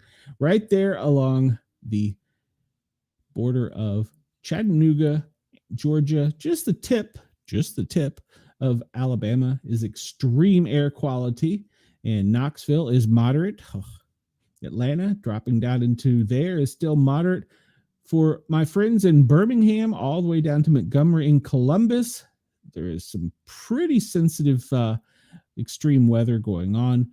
It looks as though much of the air today in the United States is of poor quality, except along the DC metropolitan and Southwest Virginia, extending down to the Outer Banks. And much of Florida, with the exception of probably Orlando and Tallahassee, has some poor air quality today. Zooming out, we see the Midwest is pretty clear. Texas, you're almost in the clear. New Mexico, you're not looking so good. Any higher elevations in the Rocky Mountains, you can anticipate from Salt Lake City northward over to even Boise, some extreme air quality conditions. So if you're sensitive, please remain indoors. And down in San Diego, it looks as though your air quality is not very good there. We'll see how much this is influenced by the smoke in the smoke map. Here is the actual fires that are reported. And one thing of note, the Oklahoma cities, even though it's not really showing it here, they are decreasing. They're getting a really good grip on them. However, the ones in the Appalachian Mountains on the Carolina sides are really nowhere near containment, and they're growing. And there's now some fires reported from the Appalachian Valley through the Blue Ridge Valley into the Allegheny Mountains, almost all the way up into Pennsylvania. So, and down in Orlando, we still have the one fire. The one in the Everglades is still going, and the one in Miami has not been contained as of yet. They're working on it. We'll look in a minute. I found another site that shows us the exact containment. Chris, no fires for you in Illinois. Denise, if you're still with me, it looks like up where you're at, there's no real fires reported. However, that could change over the weekend with these storms, so be weather aware. Nothing out on the West Coast, so I'm sure they're glad to have the break from the fires they had there. Okay, this is just basically, I pull this up to show us the smoke map so that we can see where the smoke is going and what the air quality causes it's having. So we see much of the smoke and fires from Montana and Oklahoma. From Oklahoma is sitting on itself. It's not moving very much, as well as one up in Kansas. The ones in Missouri, the same thing. The only ones causing a moderate problem are the ones in the Appalachia, and it's extending up through the Blue Ridge Valley area, causing some air quality issues. But most of the smoke is staying in place, meaning it's not a very windy day in the United States. The fires down in Central America have caused smoke to go out into the Gulf of America and out into the Pacific. All right, so let's take a look at. All right, so I brought this up because this shows us exactly on the fires. Oh, Chris says only gunfire. Well, that's probably true. This shows us all the fires. It's by the timing. Let me refresh this because this is old. So Montana, they have a controlled or prescribed burn, and well, they haven't determined the size of acreage. They have another burn in Colorado. It's prescribed. It's under control. Georgia wildfire, 1,936 acres are burning. North Carolina, 628 acres are burning. It's just basically showing. But one thing I want to note about this, you scroll down and see the updates from just recently, you will notice the ones in Montana are decreasing in size. So we were happy about that. And Oklahoma. So, all right. Hey, Brenda's here. Glad you made it, Brenda. You get the last few minutes of my show. All right, so there is that. And we'll look at the power outages. The main parts of the country being affected by power outages are currently California with 13. Let me refresh just to make sure that's still accurate. Nope, California in the clears. Texas, you are now reporting 10,647 people without power. It looks as though it's mainly down in Terrell County, some in Dimmitt, and in Kennedy with Panola, Marion, and Morris being the other areas. Brenda, only you could live in a state that has a county named Dammit. All right.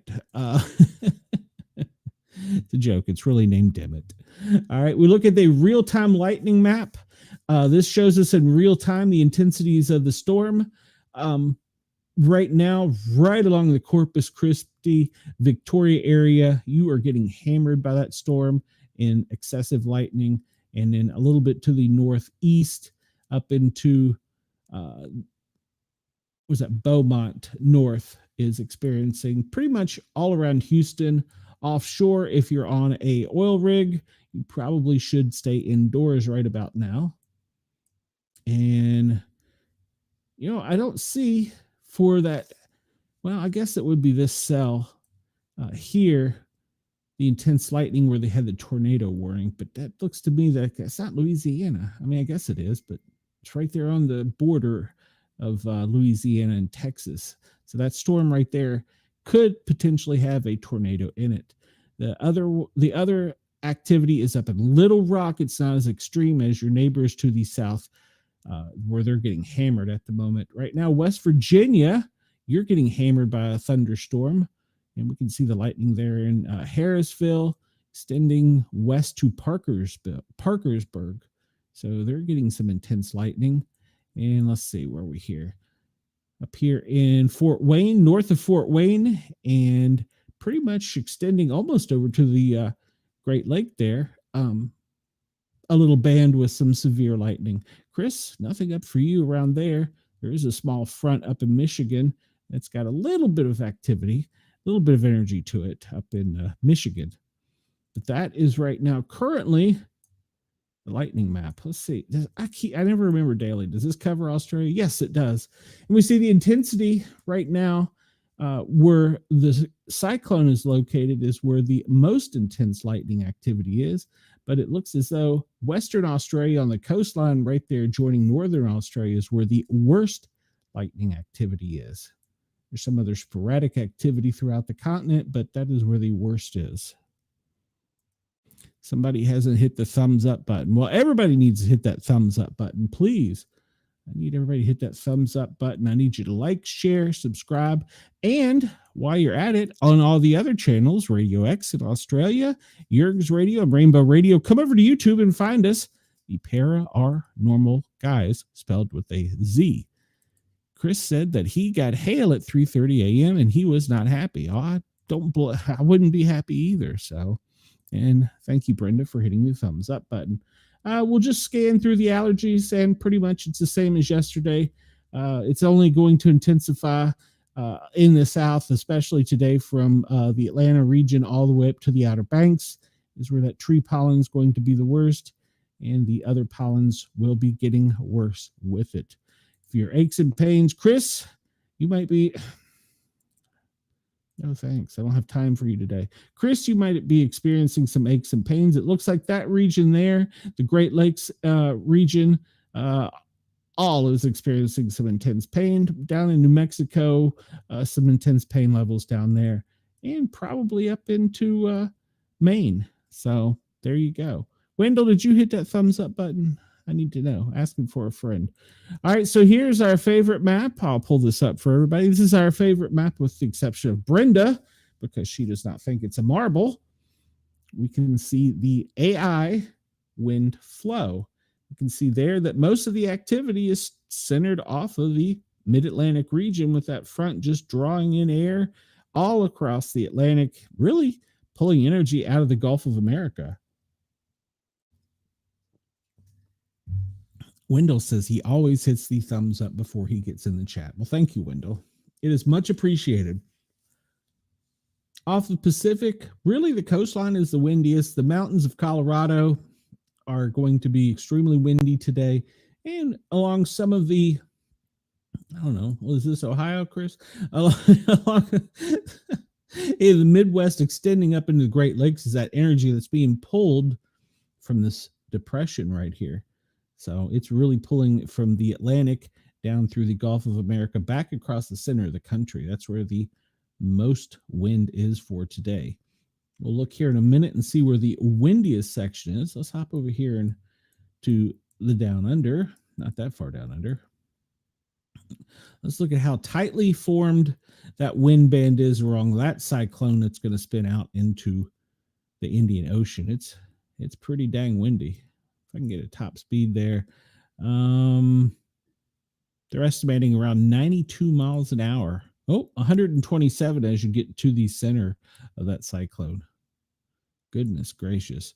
Yep, it's in the high 100s, 135 or 20 zones. Yeah, 135. Good Lord.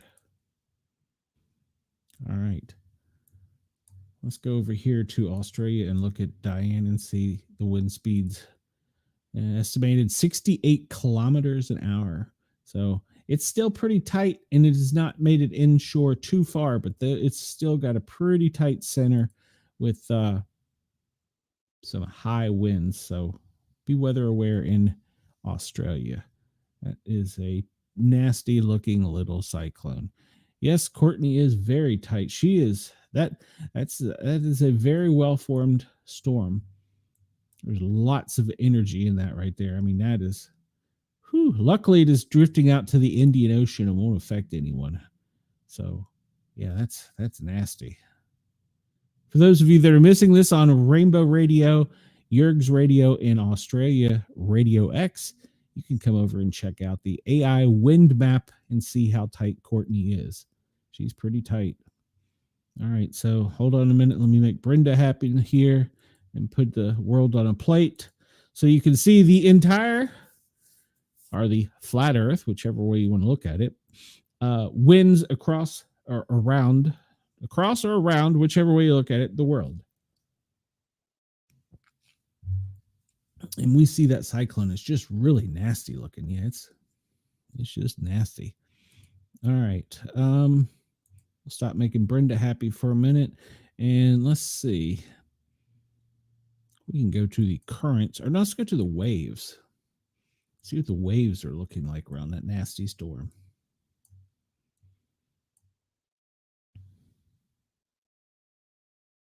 Look at how it is pushing the water out from its center. That is intense. Whew. Courtney has definitely got a lot of energy. I mean, she is disbanding the water all around her with great energy. If we look at the currents and how they are, she is just pushing it out. Goodness gracious, that's a nasty storm. Luckily, it will go offshore. Look here at waves coming inland in Australia, and it is really pounding the coast there. She's not as tight formed anymore, but it's certainly a nasty storm. So please be weather aware. The center has not come ashore just as of yet. It's just starting to make its way there. So please, in Australia, be weather aware. All right, let me refresh this. This shows us the highest winds in the U.S. and Columbus. And Columbus right now is reporting winds of 12 miles an hour. Chicago, the Windy City, you're getting winds about 16 miles an hour. Stop telling people, Brenda, do you believe it or not? You should be proud of your beliefs. If you're not proud of it, I can't help you. I don't know why I keep zooming in. I want to zoom out. Zoom me out. When does it take me out? Good Lord. I'm going to have to refresh it again. All right. inadvertently clicked on Columbus, and good Lord. All right, so the windiest activity appears to be up here in, was that Montana, with winds of, well, about almost 30 miles an hour. So that's the highest winds coming along through the, we talked about that the waves and energy being pulled from the Atlantic through down the Gulf over Florida. It's got create a little bit of creation. I did not watch the show yet, Wendell. I have not had time to even think. So no, I did not, Wendell. Everybody check out Wendell's show, especially in Australia, because he talks about Yowie. And anybody in Australia on Radio X that has a Yowie experience that would like to contact me, my email is in my show description or at sportcat@protonmail.com. I would love to have you on the show to tell your Yowie experience. We look at the big blue globe here, according to NOAA, and it's pretty much as we showed with the other, but these are just the cloud coverage on the globe. And that right there is the daylight darkness split. And we go down under and look there and zoom in, and we can see that storm in Australia's got a high tight cloud. And Courtney, look at the cloud formation over Courtney. So it's a very powerful storm. It's picking up a lot of energy because it's remaining out at sea. So luckily it will not harm anybody. Wendell, this one is for you. This is the latest earthquakes. And we see the latest one was in the mid-Atlantic region, and it's not causing any problems for us. Let's see. We talked about the one over in Asia, and they have just been hammered with earthquakes and aftershocks in Thailand. So the biggest one was what, 17.7 or 7.7 was the most severe, but they've had some aftershocks of 4.5 and 4.9. The highest in Burma was 6.7. I don't think that was an aftershock. That was probably a primary earthquake. Give me your link and I'll pass. Well, it's in my show description, Wendell. Everything is in the show description. Way to contact me. If it's not in today's, it will be later today, or you can look at one of my previous shows. But you can find me at the paranormalguys at gmail.com or sportcat@protonmail.com. And of course, you can find me on YouTube at paranormalguys, spelled with a Z. So there's your earthquake map. We look here real quick. This is the Emergency Response Coordination Center. They talk about things daily with world maps. And we see here, this is probably going to be the map of Asia where the earthquake was, showing the intensity and the severity of that earthquake. And it was the 7.7, and they had the 6.4 following it. And we can see how large the shake radius was for that earthquake. Then we zoom down here. They have another daily map that kind of confuses me, but we will pull it up anyhow. Maybe we can figure it out. It's the UCPM consular activations. And I'm not really sure what that means. Civil protection mechanism, showing the responses of the different countries and how many flights they have had. And I'm assuming this has to do with repopulation, but I'm really not sure. But they publish that every Friday on daily maps. And let's see, that's the most recent. We'll go to measles. Right now, measles is coming full force in Texas, New Mexico. And when was this activity updated? So now 483 cases in the United States, resulting in a 14% hospitalization, the majority of those being under the age of 5. 2 reported deaths. 1 is confirmed, the other is under investigation. So let's see. And this was updated as 27 March. This was yesterday. And we see here all the states that have measles cases. In Texas with 250, New Mexico 10 to 49, Kansas about the same, Tennessee has 1 to 9, Kentucky 1 to 9, up in Ohio 1 to 9, Michigan 1 to 9. They had 1 to 9 over in New York City. So it's relatively small numbers throughout the South. Anticipate for this to grow. It's even into Alaska. Remember, we're a international country, so it has spiked and will continue to spike. And this map shows, as of the 27th, the percentage of people vaccinated. Unfortunately, Georgia is in the lower, whereas Tennessee is in the higher. But these are areas of unvaccinated children. So, well, not just children, I guess adults too. All right, so let's get out of that one real quick. We'll do the respiratory viruses, and we see that respiratory viruses are spiking in Louisiana and Arkansas, pretty much remaining the same throughout much of the South, with it raising only slightly in the Carolinas, up into Iowa. In Kentucky, it is elevated. Nevada, it is also higher. The flu map, it is starting to dissipate as spring comes in, but through the mid Ohio Valley region down through the southeast, it is still remaining pretty high. Only along the coastline areas is it decreasing. You have heard nothing about the measles cases? Well, they've made national news. There's been an outbreak across the country, but it started at the Texas-New Mexico border. All right. Let's go back over here and see if we can pull anything up. What do we have here? Yes, there we have it. We have Air Force One has departed and is currently headed south. There you go. So that is current real time. Well, it's close to real time. Brenda says, do not comply. Well, Brenda, you are not a doctor, so luckily you don't give medical advice. We'll go over here to the events list and look at it and see. What did I just hit? I don't know what I just hit, but I don't like it. There we go. No, don't want the map. I want the list.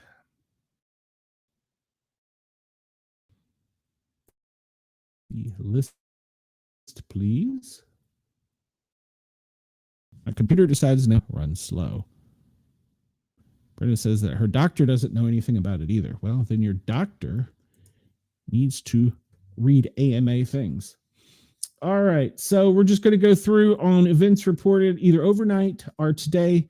Epidemics, norovirus is seen in the Bahamas and is elevated. It's probably due to a cruise ship in Nigeria. Meningitis has killed 74. Good Lord.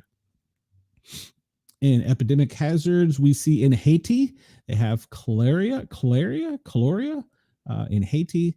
And jumping down into infections, in Bulgaria, a baby has died of meningococcal infection. It's got meningitis. Yesterday in New Zealand, somebody was poisoned in Canterbury Lake. In Haiti, we know you've remained in turmoil for a while. So the Netherlands are reporting several were wounded near Dam Square. And in the United States, 4 dead following a shooting inside Pembroke Park apartment. We reported that yesterday. Demonstrations in Nepal, 2 dead as cops use tear gas sticks to break up a pro-monarchy rally. And then in Zimbabwe, the police are flooding the streets to crush anti-government protests. Overnight, Congress protests turned violent in India with 25 injured in clashes with the police. In Russia, they are reporting terrorism of citizens arrested in Moscow plotting to bomb crowded areas. Pakistan, 11 terrorists have been neutralized overnight.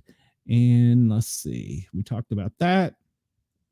Israel war still grows. Ukraine war still growing. Severe air pollution in Laos. And Canada, you have had an oil spill in St. Clair River in Ontario. And let's see. India, fire broke out at a girls' hostel, and dramatic visuals show girls jumping from the valley. That was in India. Fire burns at an animal hospital in the Bronx with no injuries. Overnight, 6 were hospitalized at a residential fire in Colorado. And in Turkey, 1 person was killed in a fire at a ski resort. And we reported all about the outdoor fires burning through Africa and Asia in North America.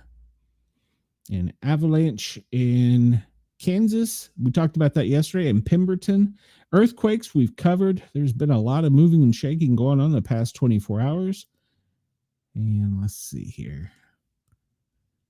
We're still monitoring the volcanoes in Hawaii. And in Croatia, they've had some heavy rainfall causing flooding, prompting an emergency response. And all of West Coast warned of dangerous ocean conditions. This wasn't there yesterday, so let's take a look at this. United States, all of West Coast U.S. warned of dangerous ocean conditions. The National Weather Service offices along the U.S. coastline have issued weather alerts warning of dangerous ocean condition caused by a strong offshore storm. As of Thursday morning, a myriad of weather alerts have been issued along the West Coast, including a storm, a high surf warning, a hazardous sea warning, and a beach hazard statement, along with small craft advisories and others. On Oregon's coast, breaking waves could reach up to 32 feet, prompting a high surf. Oh, that is pretty high surf. And Medford is reporting a extremely large breaking waves. So stay off of the coastline. It looks to be dangerous if you're on the coastline of Oregon or Washington. How could Eugene? Oh, it's got to be the weather service in Eugene, because I'm saying if Eugene is reporting 32 mile an hour or 32 foot waves, they're a minute from the coast there, but it's got to be the weather office is located in Eugene.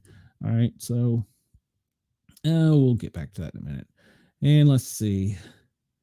We talked about that one. We've talked about that. We talked about this.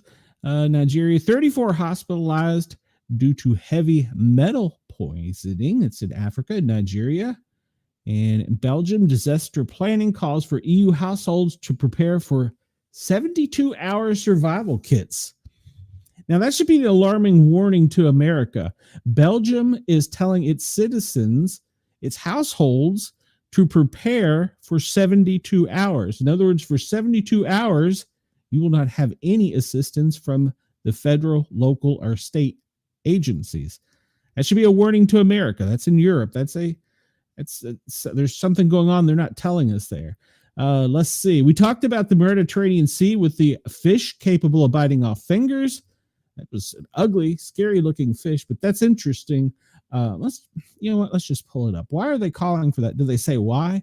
Bottled water, energy bars, flashlight, and more. All right, so we're going to cover this real quick before we go off of Radio Australia, Radio X.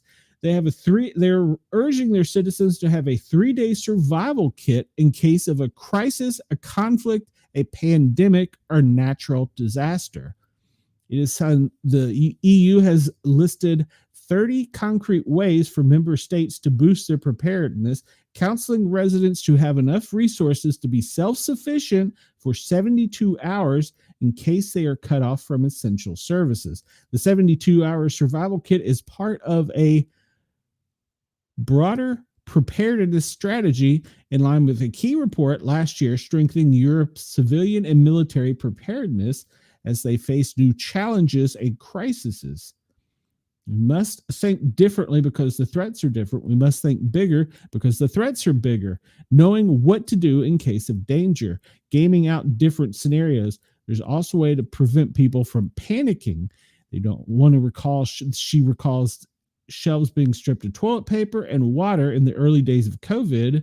And they are posting on social media for citizens to keep an emergency bag, including medicine, essential documents in a plastic pouch, as well as a Swiss Army knife. Now, that's saying something in the EU if they're telling you to get a Swiss Army knife, because large bladed knives are banned in many parts of the EU. Citizens are urged to stock up on a dozen key items, including matches, a radio. I've already told you to have your weather radio as part of your resilience kit. Aimed at ensuring member states are on track with the plans, this comes in addition to national strategies and better coordinating and supporting member and preparedness strategies. The survival kit in particular takes inspiration from Scandinavia, where Finland, Sweden, and Denmark have all stepped up efforts for households to prepare for the possibility of a future crisis or conflict. Key words here: as Ukraine fights a grinding war against a three-year-long Russian invasion.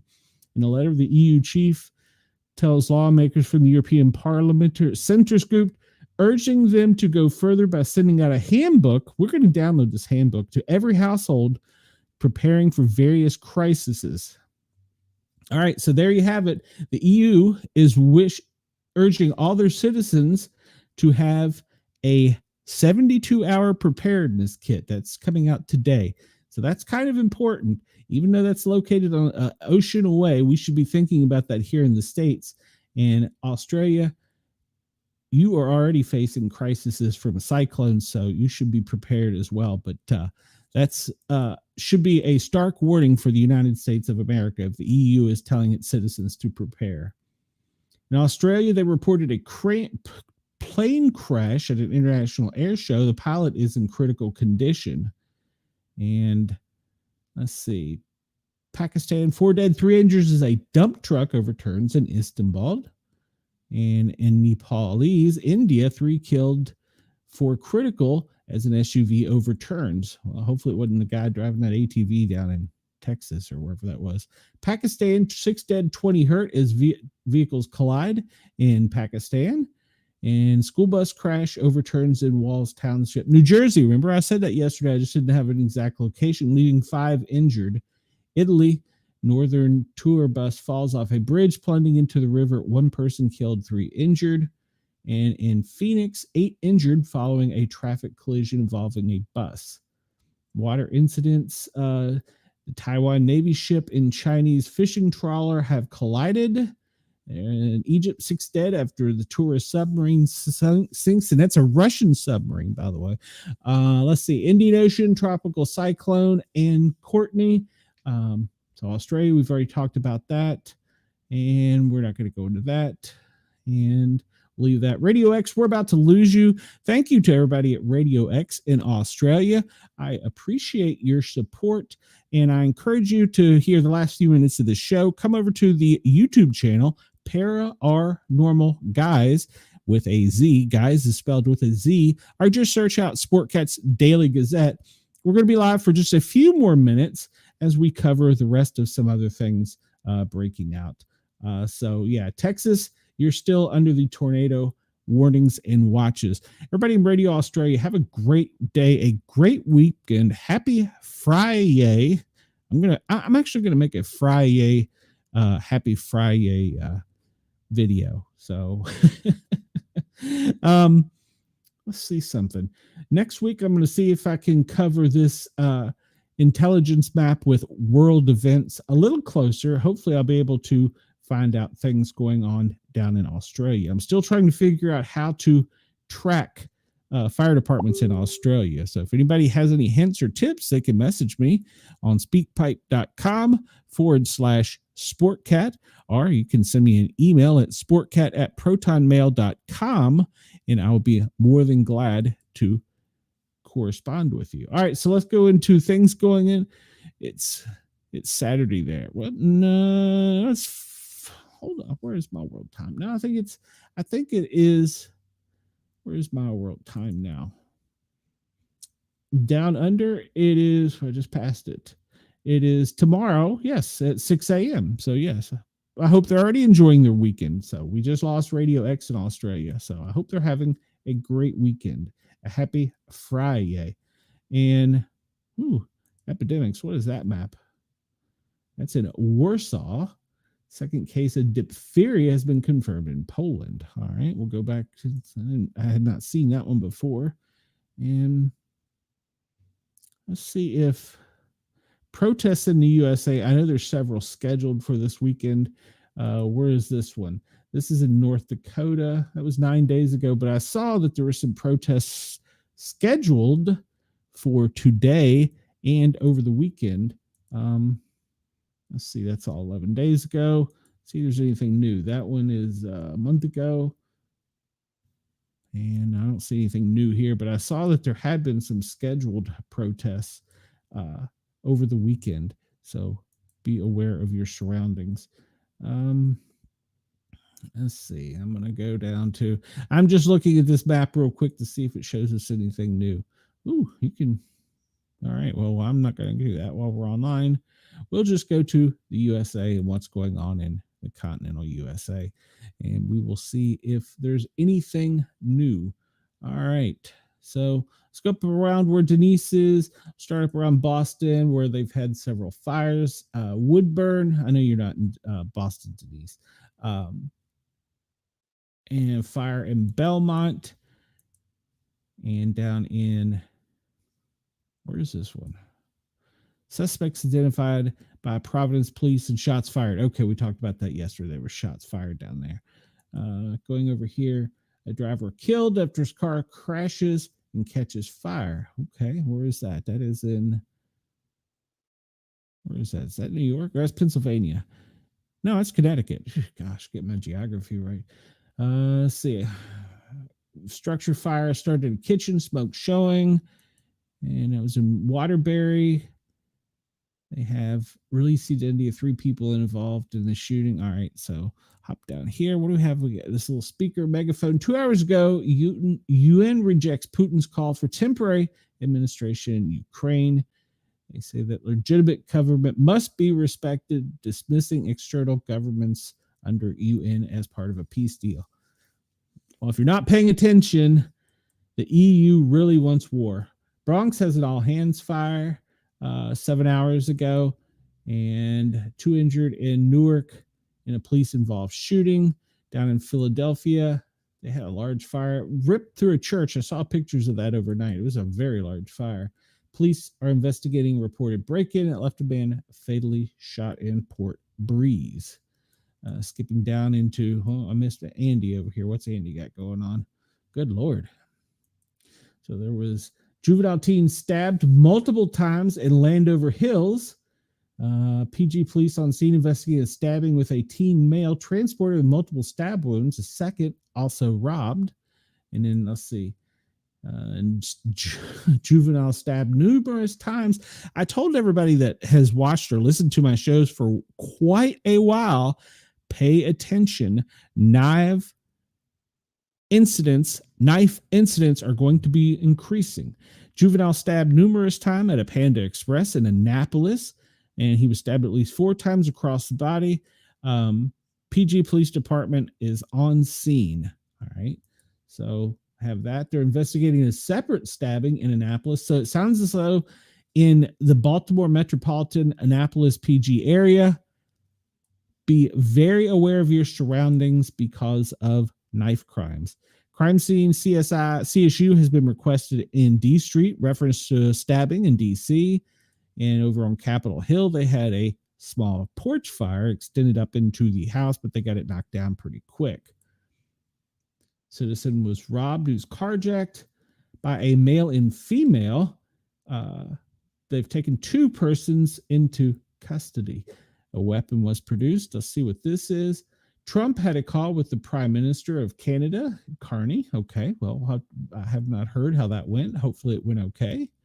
Down in Lynchburg, down in Southwest Virginia, Lynchburg said it had been attempted to serve a warrant at a home in Sussex Street.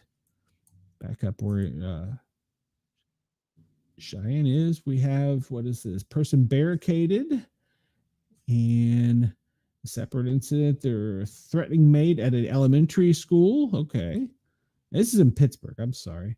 And a 17-year-old dies after being shot in Pittsburgh's Knoxville neighborhood, not to be confused with Knoxville, Tennessee. Over in Cleveland, a foot chase after a car crashed out in front of a fire department. They chased down the suspects. No word on arrest yet. We'll hop over here to Chicago for you, Chris, and all these bodies. Let's see. A marine distress signal, and they reported a body recovered in the river. That's not good. A male was shot on West Monroe. Well, we have an exclamation point. What does that one mean? Loud reports. This is 4 hours ago. Loud reports. Gunshots heard at 73rd and Green in Chicago. So there's lots of gun crime activity in Chicago. And a 33-year-old male was shot and killed in Chicago. And 26-year-old male was shot. There's lots of gun crime and violent crimes in Chicago. It's not a very friendly city. And Brenda, I'm trying to catch up here. Let's see. Wendell says he's got a show scheduled. Everybody go over check that out. And somebody says you need to get. Yeah, Brenda, you never told her to get in touch with me. So Chris says rumor on the phone call was Trump successfully accomplished something many people had talked about. Was it something big and beautiful? Was it big, beautiful, and perfect, Chris? I need to know. I need to know. Asking for a friend. Over where over where Amanda is, a large police presence in Lexington. And there was a fire reported in St. James Street. It was perfect. Chris says it was perfect. Well, there's a shocker. In Nashville, we had one dead after a crash. Memphis, there's another shocker. More gun crime. Man seriously injured in a shooting. Go down to Mississippi. Capitol Police make arrest in a shooting that killed 1, injured 7. Wendell, over there by you, a 34-year-old was killed in a fiery Walker County crash. In Atlanta, DeKalb County are investigating after a young teen shot. There's a shocker, another violent crime death in Atlanta. Down in Tampa, where Ross is, man kills wife and son in domestic shooting before being shot by police. Well, Florida Highway Patrol, 3 killed during major crash in 95 in Brevard County. Down in Miami, hundreds of local juveniles looking to have some spring break fun were sent away from Fort Lauderdale by police on Thursday night. All right. Tragic shooting have left a mother and son dead. That's also in Miami. And Brenda, over where you are, let's see what kind of violence you got. San Antonio, body found, identified a 61-year-old who was determined to have drowned. Oh, that's not good. A driver killed in a crash with a NEISD school bus has been identified. Oh, there's the scene of the crash. That's a nasty. Can I make that bigger? That's a nasty looking crash. Ooh, yeah, that's horrible. Well, you should pay attention to the cars in front of you. Brenda said it wasn't you. You rolled on through, Brenda? I am really zooming through this now, guys, because we have went on for a little longer than I anticipated. Fire in Fort Worth, up in Oklahoma. Police released more information on a shooting that occurred Thursday. 3 teens were hurt and 4 others are in custody. Why are we seeing all these teens? All right. Unless there's something specific anybody wants to see, I'm just kind of hit and miss it. But you can see on the USA Live map of incidents, it's been hopping in the U.S. with gun and knife violence. And what is this? This is out on the islands of Alaska. 4.9. That was 3 hours ago. And save Warren. I don't know if anybody can save Warren. This is probably the Ukraine does not recognize U.S. military aid as debt. We have received a draft of a new agreement on minerals, which is completely different document than previously agreement. 2 hours ago, Zelensky said, little worm. So, all right. What's going on up here? That's probably Denmark has not kept pace in devoting the resources necessary to keep this base. Our troops, and in my view, keep the people of Greenland safe from aggression and incursion. Well, there's a way to do that, and it can be beautiful and perfect. Just saying, for somebody I've heard talk on TV, it could be beautiful and perfect. Vance is in Greenland. All right, good for him, I guess. All right, so that's pretty much that. Let's go back over here and see if we can get an update. And it appears that Air Force One is currently over the Outer Banks and traveling at 32,000 feet. And looks like he's got a pretty good speed up around 500 miles an hour. All right. So there you go. There's Air Force One. Greenland, is Air Force Two, is it? It was up in Greenland somewhere. Well, I'm not going to take it off of this. I just like watching this for no apparent reason. All right, so the New England fire alerts, I'm not going to go over them today. We pretty much covered everything in the events map. Let me zoom in and see if there's anything for Denise. I don't see anything different than what we talked about. So, you can go to New England Fire News Net and see all of that. We look at, I'm going to update this real quick and see where the NOTAMs are. Of course, we see the one for Washington, D.C. NOTAM is notice to all airmen. That's in Washington, D.C. There's currently one. I'm going to assume this is probably the floating one around the president. And then we're going to look down here in Mar-a-Lago. And if you'll notice, they have several of them now. They have one, the normal one. Then they have a separate one coming out from the airport. And then they have an even larger one. And they have had to do this because people are not recognizing the NOTAM, and they've had several pilots come into the area and not respond, and the military's had to go escort them out of the area. So they have broadened the NOTAM. That's for a baseball game down there. I'm going to guess that's for an air show, and it's not stated why that one was. Probably notice one up over the where they're fighting fires. But they're not paying attention to the NOTAM. So space operations, there must be something going on this weekend off of the Titusville coastline. Let's see if they still have that space operation up in Alaska, if we can see it. And I'm going to assume these are significant meteorological events, but they're also issuing NOTAMs because I'm guessing our VEEP is somewhere up here. And yes, space operations over Alaska for no known reasons. All right, so there is that. The only guidance I got yesterday looking up, if you remember, there was a long streak that went pretty much halfway around the globe, was missile testing.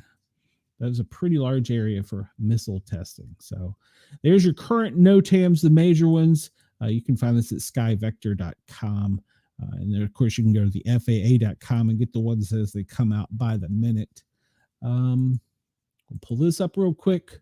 Bitfinder, this is showing us where all the current cyber attacks are going on. And if you'll notice, they're coming from Asia, Russia, and they're all pretty much being aimed at the United States with attacks and infections.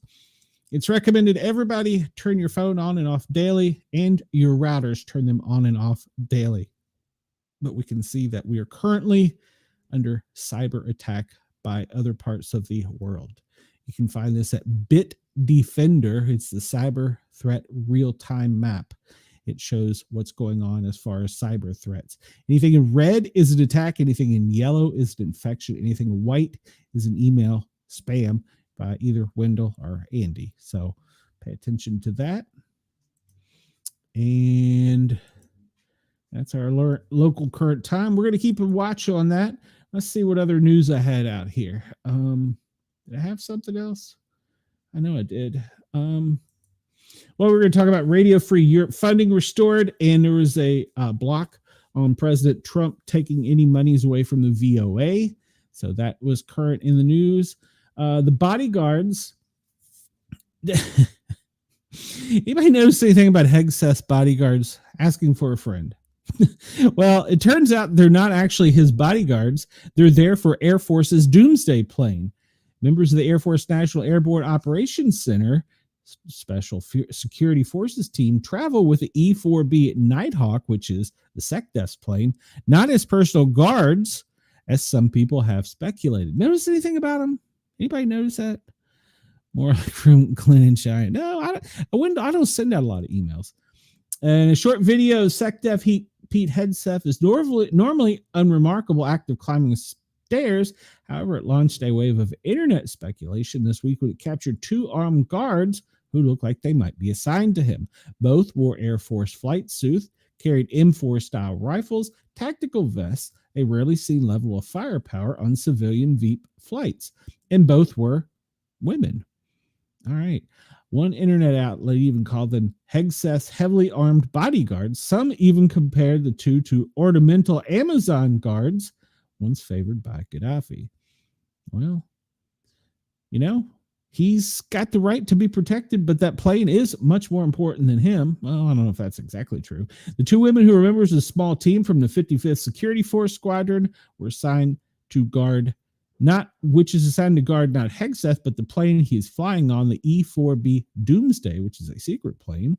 The security detail, which is specially selected from Air Force security forces at Offutt Base, Army Air Force Base in Nebraska, flies with the plane everywhere it goes. The rifles and combat gear are standard protocol. They were not assigned to guard SecDef, but rather flew with the plane from Andrews to pick him up. The E-4B is one of Air Force's normal Veep transport planes, flown by the 89th Air Wing Lift, which are based at Andrews and generally painted light blue and white. The 89th planes, which include converted 747s that serve as Air Force One, appear on television regularly, carrying a wide range of government Veeps with very few, if any, obvious security guards around them. Not so for the E-4B, Echo 4 Bravo Night Watch. It is an all-business warplane built for the president and SecDef to carry out plans during major attack. The plane is not based at Andrews, but Offutt, which is home of the U.S. Strategic Command, the military nuclear war planners, the 55th Air Wing, which flies a roster of top secret planes from the base.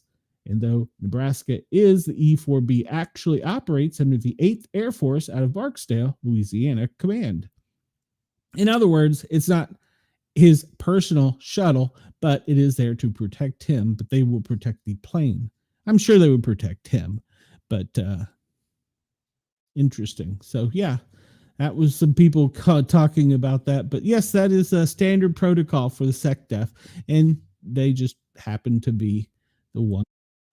Whoa, that's loud. Mute that. They just happen to be the ones there as he was boarding the plane. So nothing to be taken out of context with this. This is their job. They're highly trained to kill. So that's what we want. All right. What we know about why Donald Trump is obsessed with Greenland. Well, we did talk a little bit ago that China is obsessed with it too. They don't like to talk about that. It's easier to get ships sail through the Arctic water if we had Greenland. It's untapped mineral resources, oil and gas. And he thinks Greenland is going to be something that maybe is in our future. He says it could be perfect. Denmark owns and runs Greenland as a semi-autonomous territory. Greenland's colonial history begins with Norwegian priest Hans Egede in 1721 to establish missions in the country. It was a Danish colony until 1953, when it was redefined as a district of Denmark. It's not until 1979 that Greenland established its first government.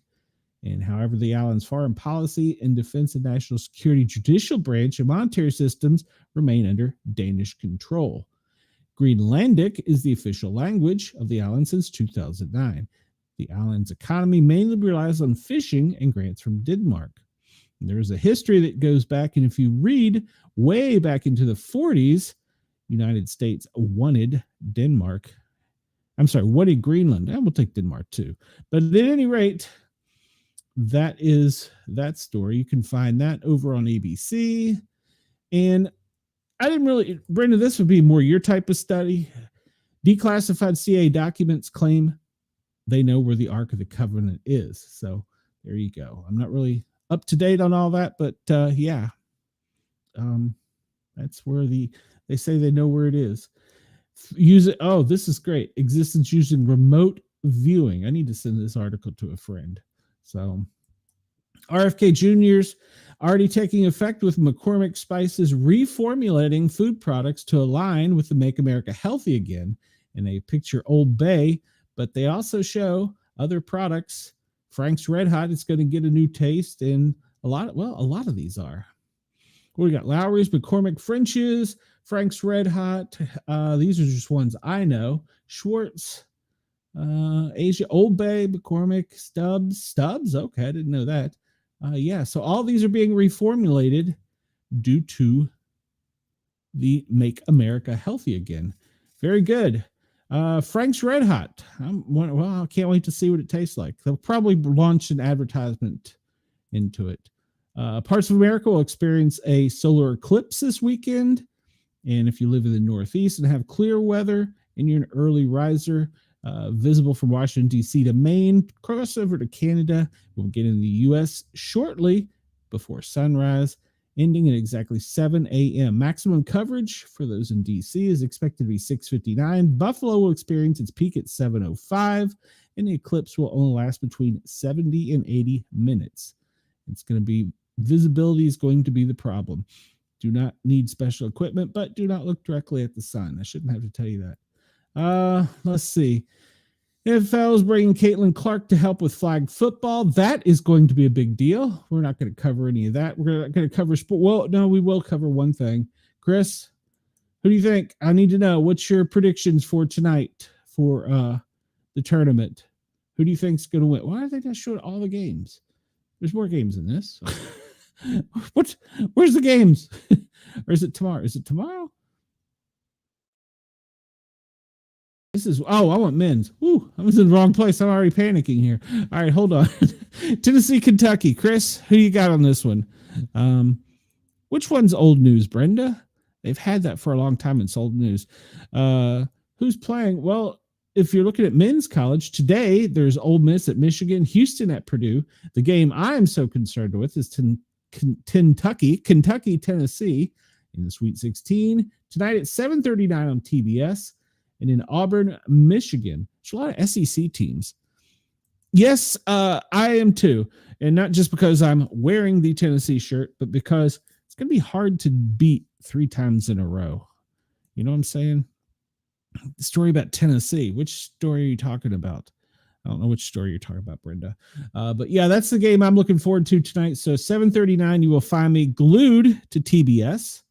And you will probably see me bitching. I'm not going to go over ESPN headlines, but you can go over to ESPN and check out the most recent headlines.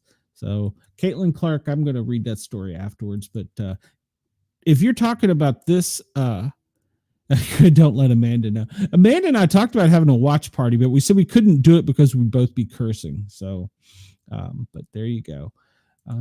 Let's see. I can close that window. I'm going to keep that up to send it to a friend. I want to read that. We'll keep basketball score up. We'll see where currently he is located. Have they updated?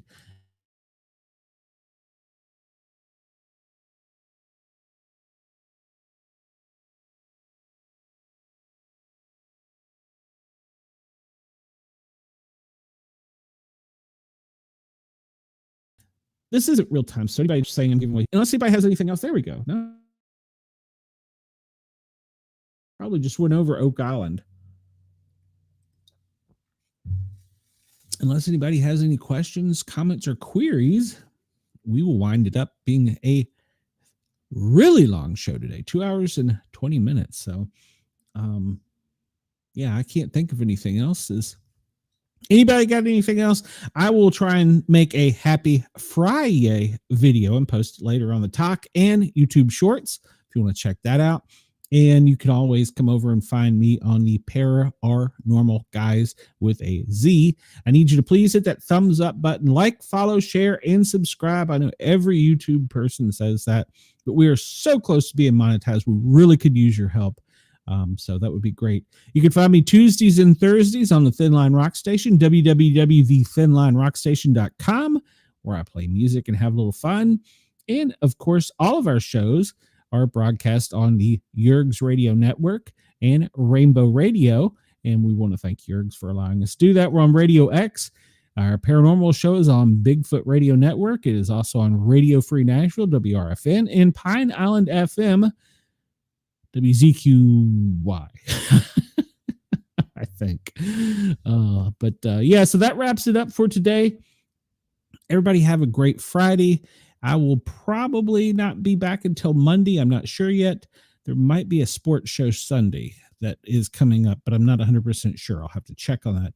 I'm not sure of the XFL football schedule. So everybody have a great Friday and a great weekend, and try and stay weather safe. Everybody have a great day. I will see you soon. Until then, Sportcat, well, I'm out. Have a good one, guys and gals. See you soon.